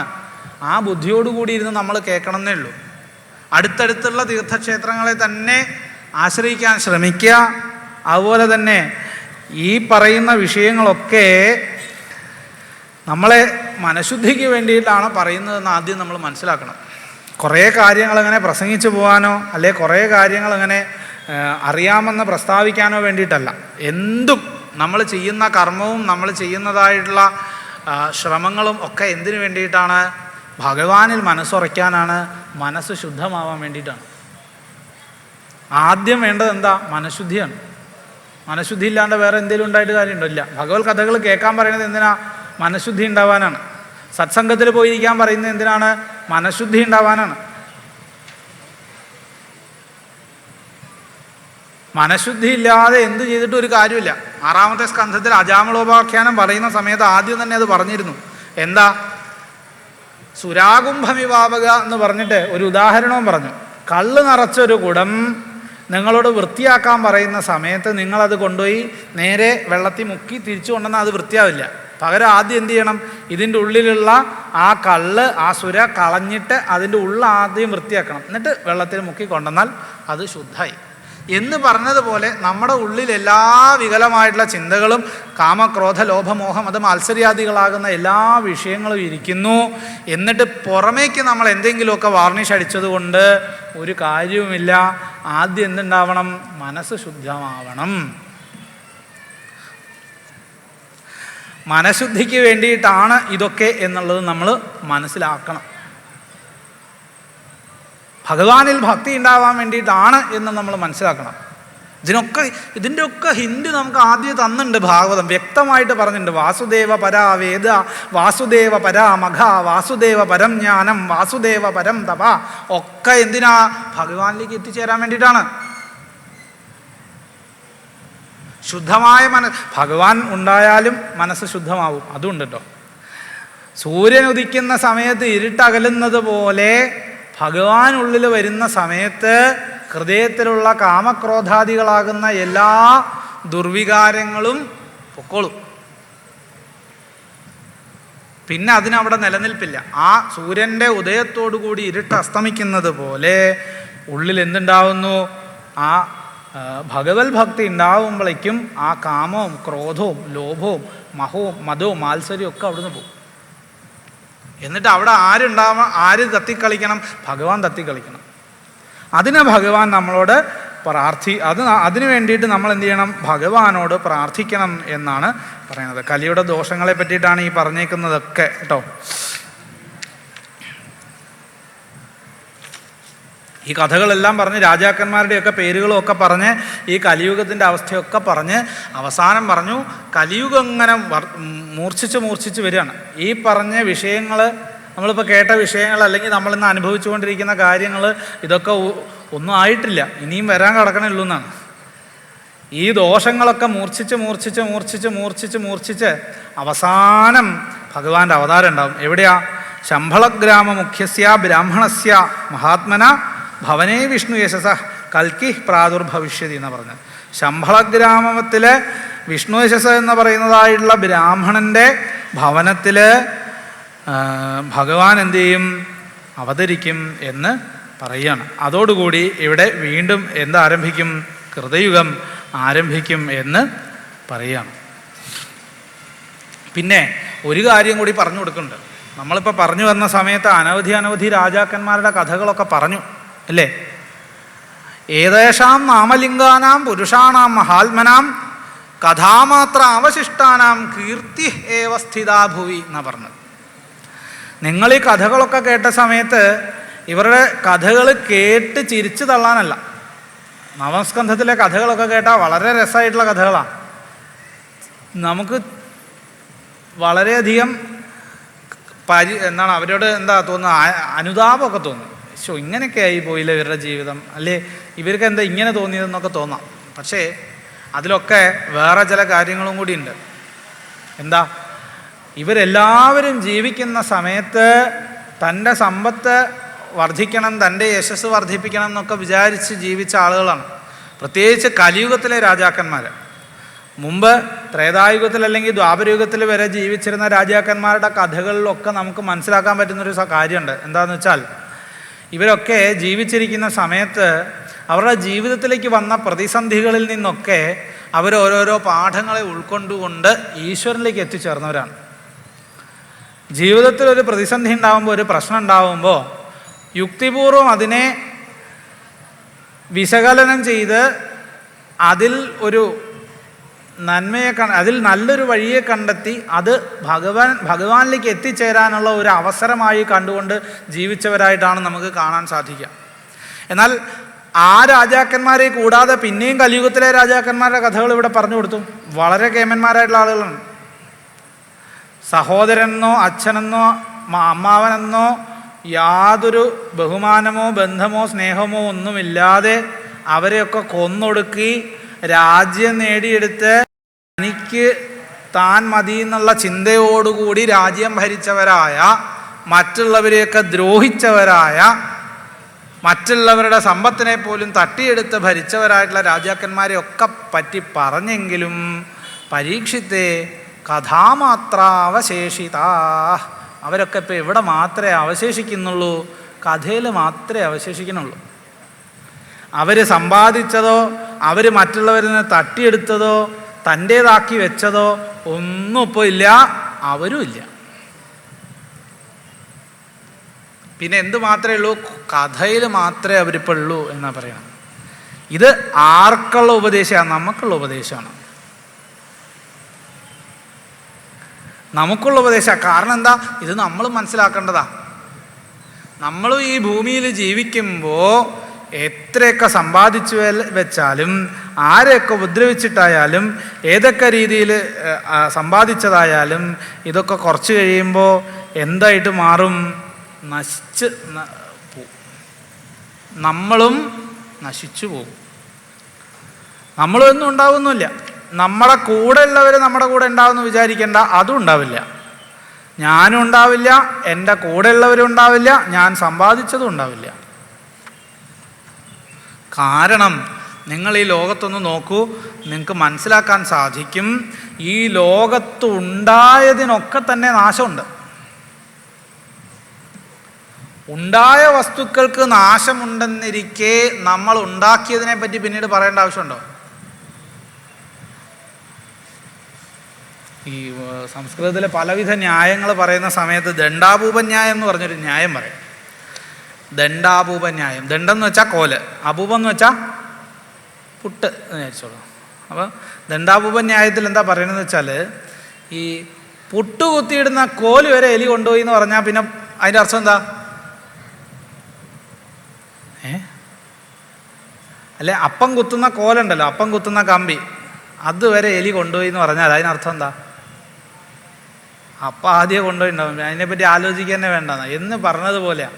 പ്രകൃത്യാ ഇവിടെ ഉണ്ടായത് തന്നെ നശിച്ചു പോകുമെന്നിരിക്കെ നമ്മൾ ഉണ്ടാക്കിയതിനൊക്കെ ആയുസ് നമുക്ക് നിശ്ചയിക്കാൻ പറ്റുമോ?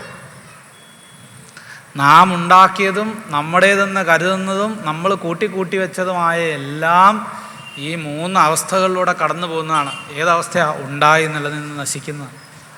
അതുകൊണ്ടാണ് ഭാഗവതം ആരംഭിച്ചപ്പോഴും പറഞ്ഞു, ജന്മാദ്യസ്യതോന്മയാത് ഇതരതശ്ച, അല്ലേ? ജന്മം തുടങ്ങിയതായിട്ടുള്ള ഇതിൻ്റെയൊക്കെ ഉൽപ്പത്തി സ്ഥിതി ലയമൊക്കെ എവിടെയാണ്? ഭഗവാനിലാണ്. ഭഗവാനാകുന്ന ഈ പ്രപഞ്ചത്തിൽ, അല്ലെങ്കിൽ ഭഗവാനിൽ തന്നെ ഉത്ഭവിച്ച് കുറച്ചു കാലം നിന്ന് നശിച്ചു പോകുന്നതായിട്ടുള്ള വസ്തുക്കൾ മാത്രമേ ഇവിടെയുള്ളൂ. അത് മനുഷ്യരായാലും അതെ, മനുഷ്യരുണ്ടാക്കിയതായാലും അതെ, മനുഷ്യർ സമ്പാദിച്ചു വെക്കുന്നതായാലും അതെ, എല്ലാം അതെ. ഇതൊക്കെ കഥാമാത്ര അവശേഷിത. കുറേ കാലം കഴിയുമ്പോൾ എവിടെ മാത്രം അവശേഷിക്കുന്നതാണെന്ന് മനസ്സിലാക്കണം? കഥയിൽ മാത്രം അവശേഷിക്കുന്നതാണ് എന്ന് മനസ്സിലാക്കണം. എന്ന് മനസ്സിലാക്കിക്കൊണ്ട് എന്ത് ചെയ്യണം? ഈ സംസാര ചക്രത്തിൽ നിന്ന് പുറത്തേക്ക് കടക്കാനുള്ള വഴിയാണ് ശ്രമിക്കേണ്ടത് എന്ന് ഇവിടെ പറയണം. സംസാരത്തിൽ നിന്ന് രക്ഷപ്പെടാൻ എന്താ വഴി എന്നുള്ളത് നോക്കാം. ഓരോരോ യുഗങ്ങളിലും ഓരോരോ ധർമ്മങ്ങളെപ്പറ്റി പറഞ്ഞിട്ടുണ്ട്. ഇവിടെ 3-ാമത്തെ അധ്യായത്തിൽ വളരെ ഗംഭീരമായിട്ടുള്ളൊരു ശ്ലോകമുണ്ട്. കഥായിമാസ്തേ കഥിതാമഹീയസാം വിദായ ലോകേഷു യശപ്പരേഷാം വിജ്ഞാന വൈരാഗ്യ വിവക്ഷയാ വിഭോ വചോ വിഭൂതി നതു പാരമാർത്ഥ്യം എന്നിങ്ങനെ. ഇതിനെ പലരും വികലമായിട്ടൊക്കെ അർത്ഥം പറയാറുണ്ട്, ആ സാഹചര്യത്തിനനുസരിച്ചൊക്കെ പറയാറുണ്ട്. എന്താ അതിൽ പറയണതെന്ന് വെച്ചാൽ, ഇതുവരെ ഞാൻ അനേകം രാജാക്കന്മാരുടെ കഥകൾ പറഞ്ഞു തന്നു. മഹീയസാം രാജാക്കന്മാരുടെ മഹാന്മാരായിട്ടുള്ള അനവധി ആളുകളുടെ കഥയെ പറഞ്ഞു തന്നു. ലോകം മുഴുവൻ യശസ് വ്യാപിപ്പിച്ചവരായ ധാരാളം പേരുകളുടെ കഥയൊക്കെ പറഞ്ഞു തന്നു.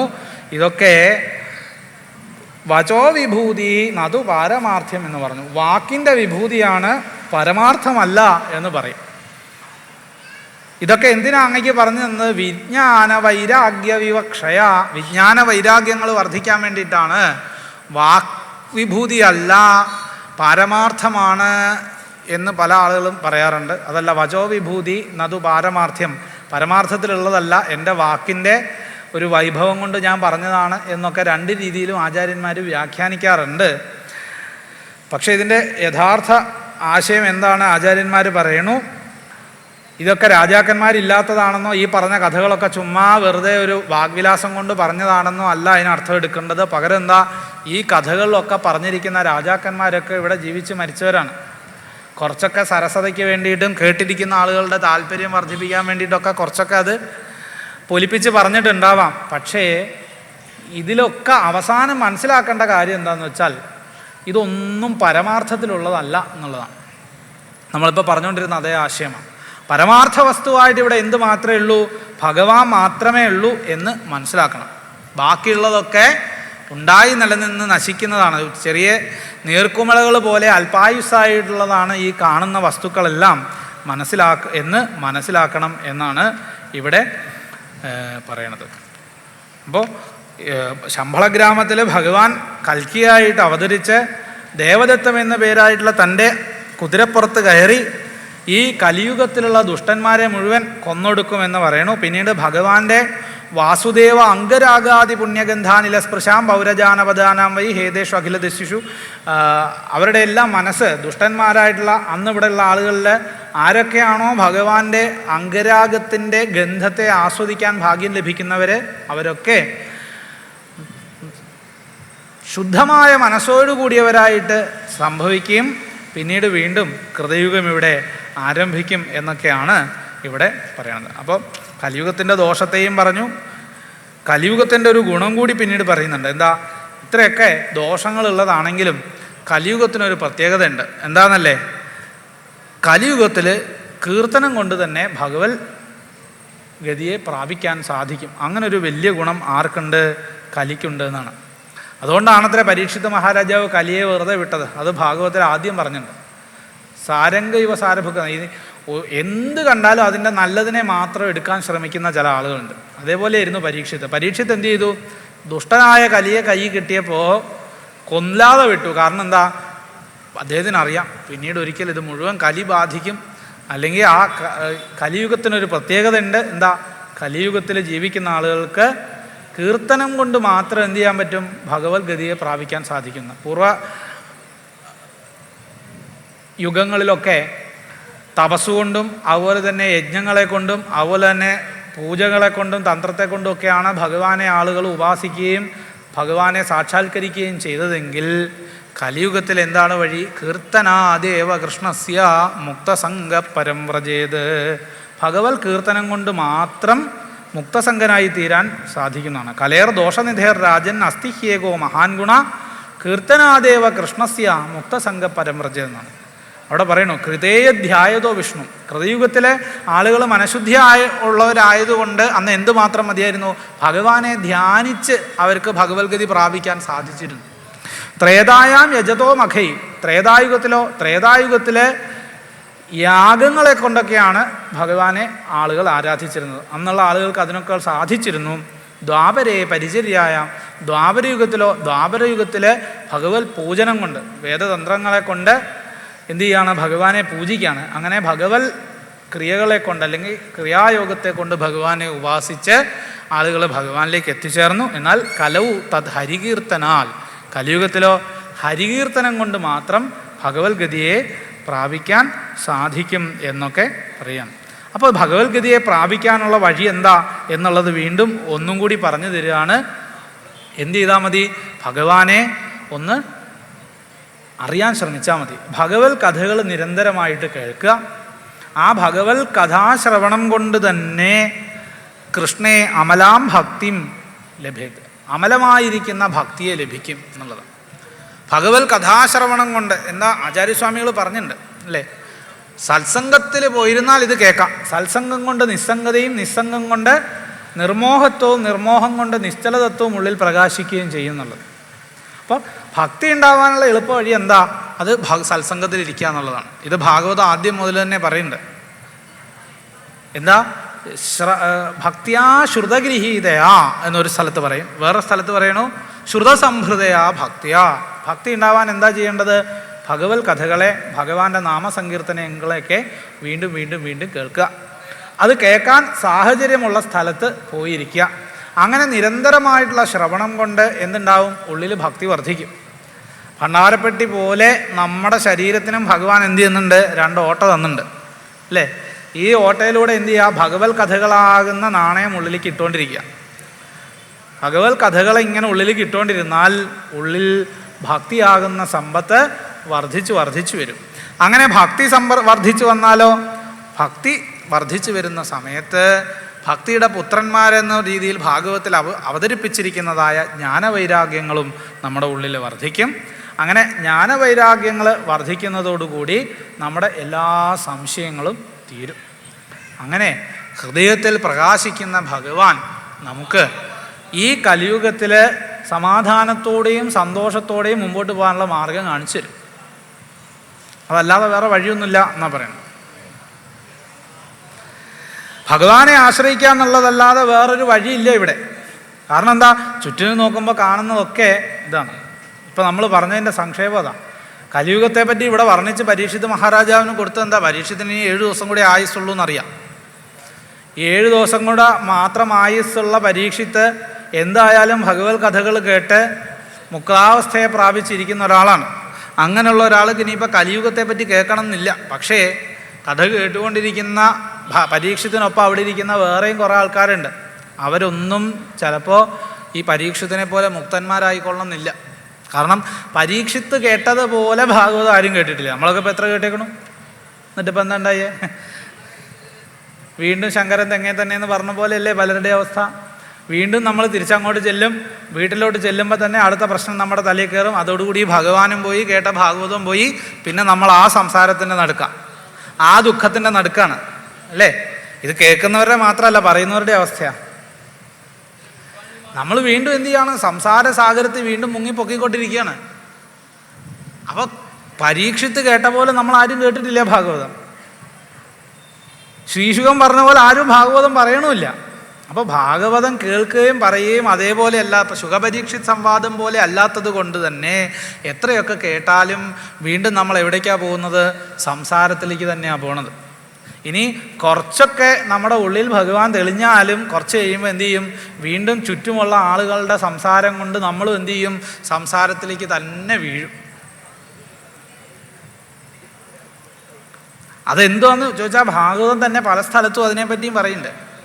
നിങ്ങളൊക്കെ സംസാരമെന്ന് പറയുന്ന കൂപം, ഈ ഇത് പൊട്ടക്കിണറെന്നാണ് പറയണത് അല്ലേ. അത് ഗോപികമാരായാലും അതെ, പ്രഹ്ലാദനായാലും അതെ, ഇവരൊക്കെ പറയുന്നത് എന്താ, ഇത് സംസാരമെന്ന് പറയുന്നത് ഒരു കൂപമാണ്. ഹിത്വ അന്ധകൂപം, ഈ അന്ധകൂപത്തെ, ഈ പൊട്ടക്കിണറിനെ ഉപേക്ഷിച്ചിട്ട് എന്ത് ചെയ്യണം, ഹരിയെ ആശ്രയിക്കണം എന്നാണ് പറയുന്നത്. പക്ഷേ എന്ത് പറ്റുന്ന വെച്ചാൽ, അങ്ങനെ നമ്മൾ കയറിപ്പോകുന്ന സമയത്ത് കുറച്ചൊക്കെ ഭഗവാനിലേക്ക് പിടുത്തം കിട്ടിയാലും ഈ കൂടെ കിടക്കുന്ന ആൾക്കാർ പിന്നെയും നമ്മൾ എന്ത് ചെയ്യും, വീണ്ടും വീണ്ടും എവിടേക്ക് വലിച്ചിടും, സംസാരത്തിലേക്ക് വലിച്ചിടും.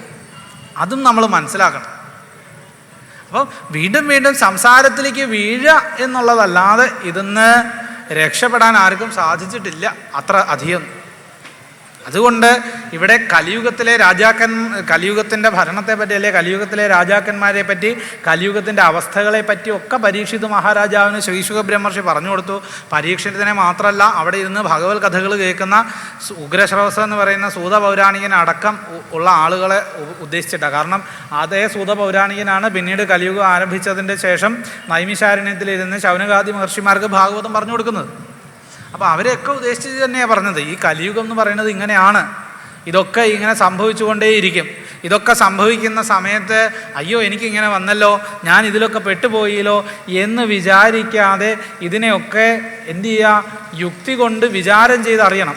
ഭാഗവതം വെറുതെ കേട്ടിട്ട് പോകാനുള്ളതല്ല എന്നർത്ഥം. ഈ കേട്ട കാര്യങ്ങളൊക്കെ വെറുതെ ഇരിക്കുന്ന സമയത്ത് ഒന്ന് ആലോചിക്കുക, റിവൈൻഡ് ചെയ്യുക. ഓരോ കഥകളിലും നമ്മൾ കേട്ടതായ തത്വങ്ങളെ എന്ത് ചെയ്യുക, വീണ്ടും വീണ്ടും മനനം ചെയ്യണം. മനനം ചെയ്യുന്ന സമയത്ത് നമ്മളെ അതാത് സ്ഥാനത്ത് സങ്കല്പിച്ച് നോക്കാം. ഒരു രാജാവിൻ്റെ കഥ കേട്ടു, സുദ്യുമ്നൻ എന്നൊരു രാജാവിൻ്റെ കഥ കേട്ടു. സുദ്യുമ്നൻ്റെ സ്ഥാനത്ത് ഞാനായിരുന്നെങ്കിൽ എന്ത് ചെയ്തേനെ എന്ന് ആലോചിച്ച് നോക്കുക. അല്ലെങ്കിൽ സുദ്യുമ്നൻ എന്താ ചെയ്തത് എന്നാലോചിക്കുക. എങ്ങനെ അദ്ദേഹം തനിക്ക് സംഭവിച്ചതായിട്ടുള്ള ദുഃഖത്തെ തരണം ചെയ്തു എന്നുള്ളത് ആലോചിച്ച് നോക്കുക.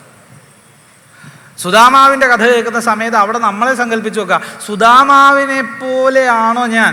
സുദാമാവിരുന്നത് പോലെ എനിക്കിരിക്കാൻ സാധിക്കുന്നുണ്ടോ? അതോ ഞാനും ഇതേപോലെ ദുഃഖം ഉണ്ടാകുമ്പോൾ മാത്രം ഭഗവാനെ എന്ന് വിളിച്ചു പോകുന്ന ആളാണോ? ഭഗവാന്റെ മുമ്പിൽ കുന്തിദേവിക്ക് ആദ്യം ഉണ്ടായിരുന്നത് പോലെ എനിക്ക് നമസ്കരിക്കാൻ ഉള്ള വിമുഖത ഉണ്ടോ? ഇങ്ങനെ ഓരോ കഥാപാത്രങ്ങളെ പറ്റിയും കേൾക്കുന്ന സമയത്ത് നമ്മൾ എന്ത് ചെയ്യുക? അവിടെയൊക്കെ നമ്മളെ തന്നെ ഒന്ന് സങ്കല്പിച്ച് നോക്കുക. എന്നിട്ട് നമ്മൾ ഈ ഭാഗവത്തെ മനസ്സിലാക്കാൻ ശ്രമിക്കുക. അപ്പം നമുക്ക് ആലോചിക്കാം നമ്മൾ ഏത് വഴി തിരഞ്ഞെടുക്കും.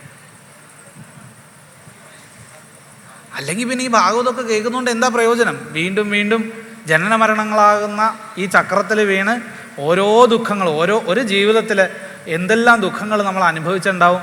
ഈ ദുഃഖങ്ങളൊക്കെ വീണ്ടും നമ്മൾ ആവർത്തിക്കണം എന്ന് ആഗ്രഹിക്കുന്ന എത്ര ആളുകളുണ്ടാവും? ജീവിതമൊന്നും സുഖകരമല്ല എല്ലാവർക്കും. സുഖം ഉണ്ടാവും, ദുഃഖം ഉണ്ടാവും, മാറി മാറി വരും. പക്ഷേ ഇതൊക്കെ വീണ്ടും വീണ്ടും ആവർത്തിക്കണം എന്ന് പറയുമ്പോൾ നിങ്ങളൊന്ന് ആലോചിച്ച് നോക്കൂ, എന്തെല്ലാം കാര്യങ്ങൾ നമ്മൾ ആവർത്തിക്കേണ്ടി വരും അടുത്ത ജന്മത്തിലും. ഇതൊരു ചക്രം പോലെയാണ്.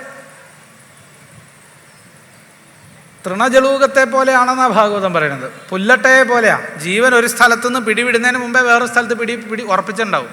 ഒരു ശരീരം ഉപേക്ഷിക്കുന്നതിന് മുമ്പ് തന്നെ എന്ത് ചെയ്യും? വേറൊരു ശരീരത്തെ പിടിച്ചിട്ടുണ്ടാവും. ഇങ്ങനെ ഈ ജന്മമരണ ചക്രത്തിലൂടെ ഈ ജീവൻ കടന്നു പോവാണ്. ഇതൊന്ന് പുറത്തേക്ക് കടക്കണ്ടേ? അതോ ഇതൊക്കെ വീണ്ടും ആവർത്തിക്കാൻ നമ്മൾ തയ്യാറാണോ? ആലോചിച്ച് നോക്കൂ. ജന്മം മുതൽ ഇങ്ങോട്ട് അനുഭവിച്ചിട്ടുള്ളതായ ക്ലേശങ്ങളൊക്കെ ആലോചിച്ച് നോക്കൂ. ഇതുവരെ എത്തി നിൽക്കുന്നു. ഇതുവരെ ഞാൻ ജീവിതത്തിൽ എന്തെല്ലാം കാര്യങ്ങൾ അനുഭവിച്ചിട്ടുണ്ട്. സുഖമാണോ കൂടുതൽ, ദുഃഖമാണോ കൂടുതൽ? ഇതൊക്കെ ആലോചിച്ച് നോക്കുക. ആലോചിച്ചിട്ട് പതിയെ പതിയെ എന്ത് ചെയ്യുക? ഭാഗവതം കേൾക്കുന്ന സമയത്ത്, അതാത് കഥകൾ കേൾക്കുന്ന സമയത്ത് ആ കഥാപാത്രങ്ങളുടെ സ്ഥാനത്ത് അവനവനെ കൂടി ഒന്ന് സങ്കല്പിച്ച് നോക്കുക. അങ്ങനെ സങ്കല്പിച്ച് നോക്കുമ്പോൾ നമുക്ക് മനസ്സിലാവും നമ്മുടെ ഉള്ളിൽ ഭഗവത് തത്വം ഉറച്ചിട്ടുണ്ടോ, ഭക്തി ഉറച്ചിട്ടുണ്ടോ, ഭഗവാൻ ഉറച്ചിട്ടുണ്ടോ എന്നുള്ളത്. പ്രതിബന്ധങ്ങൾ വരുമ്പോൾ തളർന്നു പോവുകയാണോ നമ്മൾ ചെയ്യുന്നത്? അതോ പ്രതിബന്ധങ്ങൾ വരുമ്പോൾ എനിക്ക് കൈ പിടിക്കാൻ, അല്ലെ എൻ്റെ കൂട്ടിന് ഭഗവാനുണ്ട് എന്ന് വിചാരിച്ചിട്ട് മുമ്പോട്ട് പോകാൻ നമുക്ക് സാധിക്കുന്നുണ്ടോ നമ്മൾ ആലോചിച്ച് നോക്കുക. ഇല്ലെങ്കിൽ നമുക്കിനിയും ആയിട്ടില്ല. എത്രയെത്ര ഭാഗവതം കേട്ടാലാ മതിയാവുക?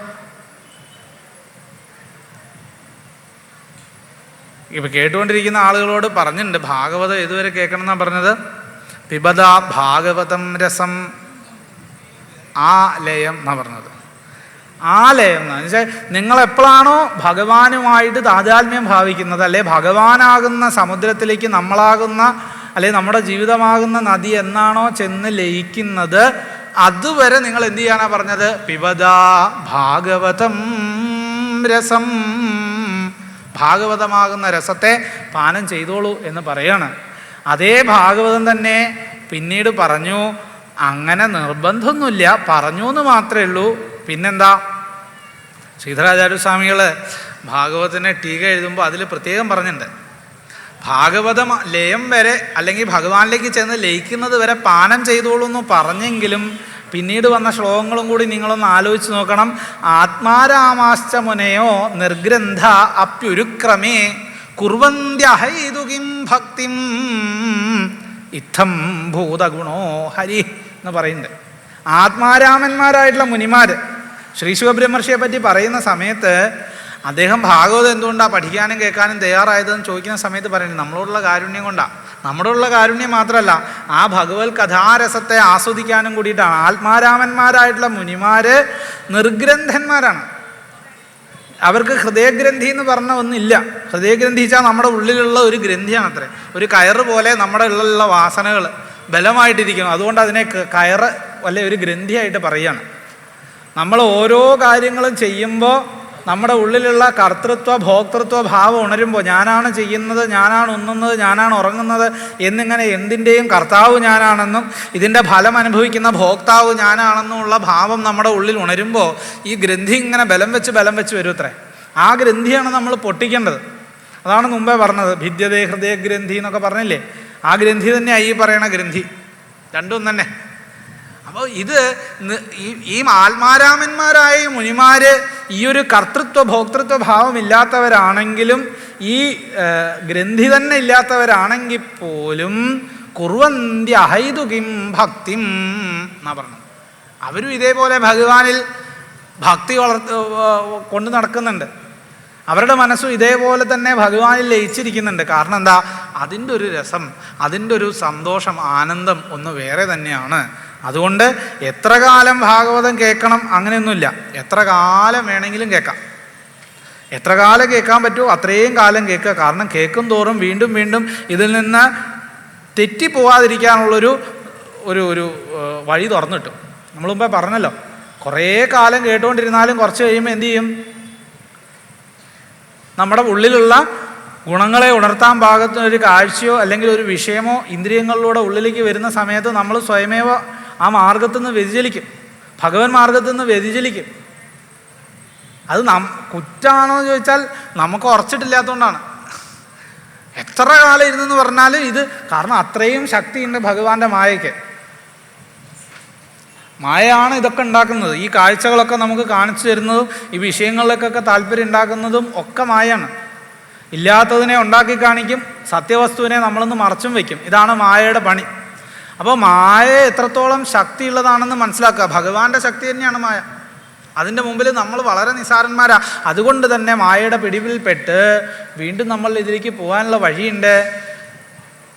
അതുകൊണ്ട് എന്ത് ചെയ്യുക? ഭഗവാനുള്ള പിടി മുറുക്കുക എന്നുള്ളതല്ലാതെ വേറൊരു വഴിയില്ല. ആ പിടി അങ്ങനെ തന്നെ ഇരിക്കട്ടെ, നല്ലോണം മുറുകട്ടെ. വീണ്ടും വീണ്ടും എന്ത് ചെയ്യുക? ഭഗവത് കഥകൾ കേൾക്കുക, ഭഗവത് കഥാരസത്തെ അനുഭവിക്കുക. ആ കഥാശ്രവണം കൊണ്ട്, നിരന്തരമായിട്ടുള്ള കഥാശ്രവണം കൊണ്ട്, നിരന്തരമായിട്ടുള്ള ഭഗവൻ നാമസങ്കീർത്തനം കൊണ്ട്, നിരന്തരമായിട്ടുള്ള ഭഗവത് ചിന്ത കൊണ്ട് മനസ്സിനെ ഭഗവാനിൽ ഉറപ്പിച്ചു നിർത്താൻ സാധിക്കട്ടെ. കലിയുഗത്തിൻ്റെ ദോഷങ്ങളെപ്പറ്റി ഒന്നും നമ്മൾ ആലോചിക്കേണ്ട. കാരണം നമ്മളൊന്നും അതിൽ പെടേണ്ടവരല്ല, അല്ലേ? അതുകൊണ്ടാണല്ലോ ഇന്നിപ്പോൾ ഇവിടെ ഇരുന്ന് ഭാഗവതം കേൾക്കാനൊക്കെ നമുക്ക് സാധിക്കുന്നത്. ഭഗവാൻ നമുക്ക് വഴി കാണിച്ചു തന്നിട്ടുണ്ട്. ഈ മാർഗത്തിലൂടെ ഭഗവാനെ മുമ്പോട്ട് പോകാൻ സാധിക്കണേ എന്നുള്ള പ്രാർത്ഥനയോടുകൂടി എന്തെങ്കിലും ഒരു അബദ്ധം പറ്റിപ്പോയാലും, ഈ അജാമളൻ്റെയൊക്കെ കഥയിൽ കേട്ടതുപോലെ എന്തെങ്കിലുമൊക്കെ അബദ്ധം പറ്റിപ്പോയാലും, വ്യതിചലിച്ച് ഈ പാതയിൽ നിന്ന് വ്യതിചലിച്ച് പോയാലും അവിടുന്ന് പിടിച്ചുയർത്തിക്കൊണ്ടുവന്ന് ഭഗവാനിൽ തന്നെ ഉറപ്പിച്ചു നിർത്താൻ ഭഗവാന്റെ കാരുണ്യം ഉണ്ടാവണേ എന്ന് പ്രാർത്ഥിച്ചാൽ മതി. ഈ ഭഗവാനുള്ള ഭക്തിയെപ്പറ്റിയും ഭഗവാന്റെ കാരുണ്യത്തെപ്പറ്റിയും പറയുന്ന സമയത്ത് ഇതേപോലെ മറ്റൊരു ന്യായം ആചാര്യന്മാർ പറയാറുണ്ട്.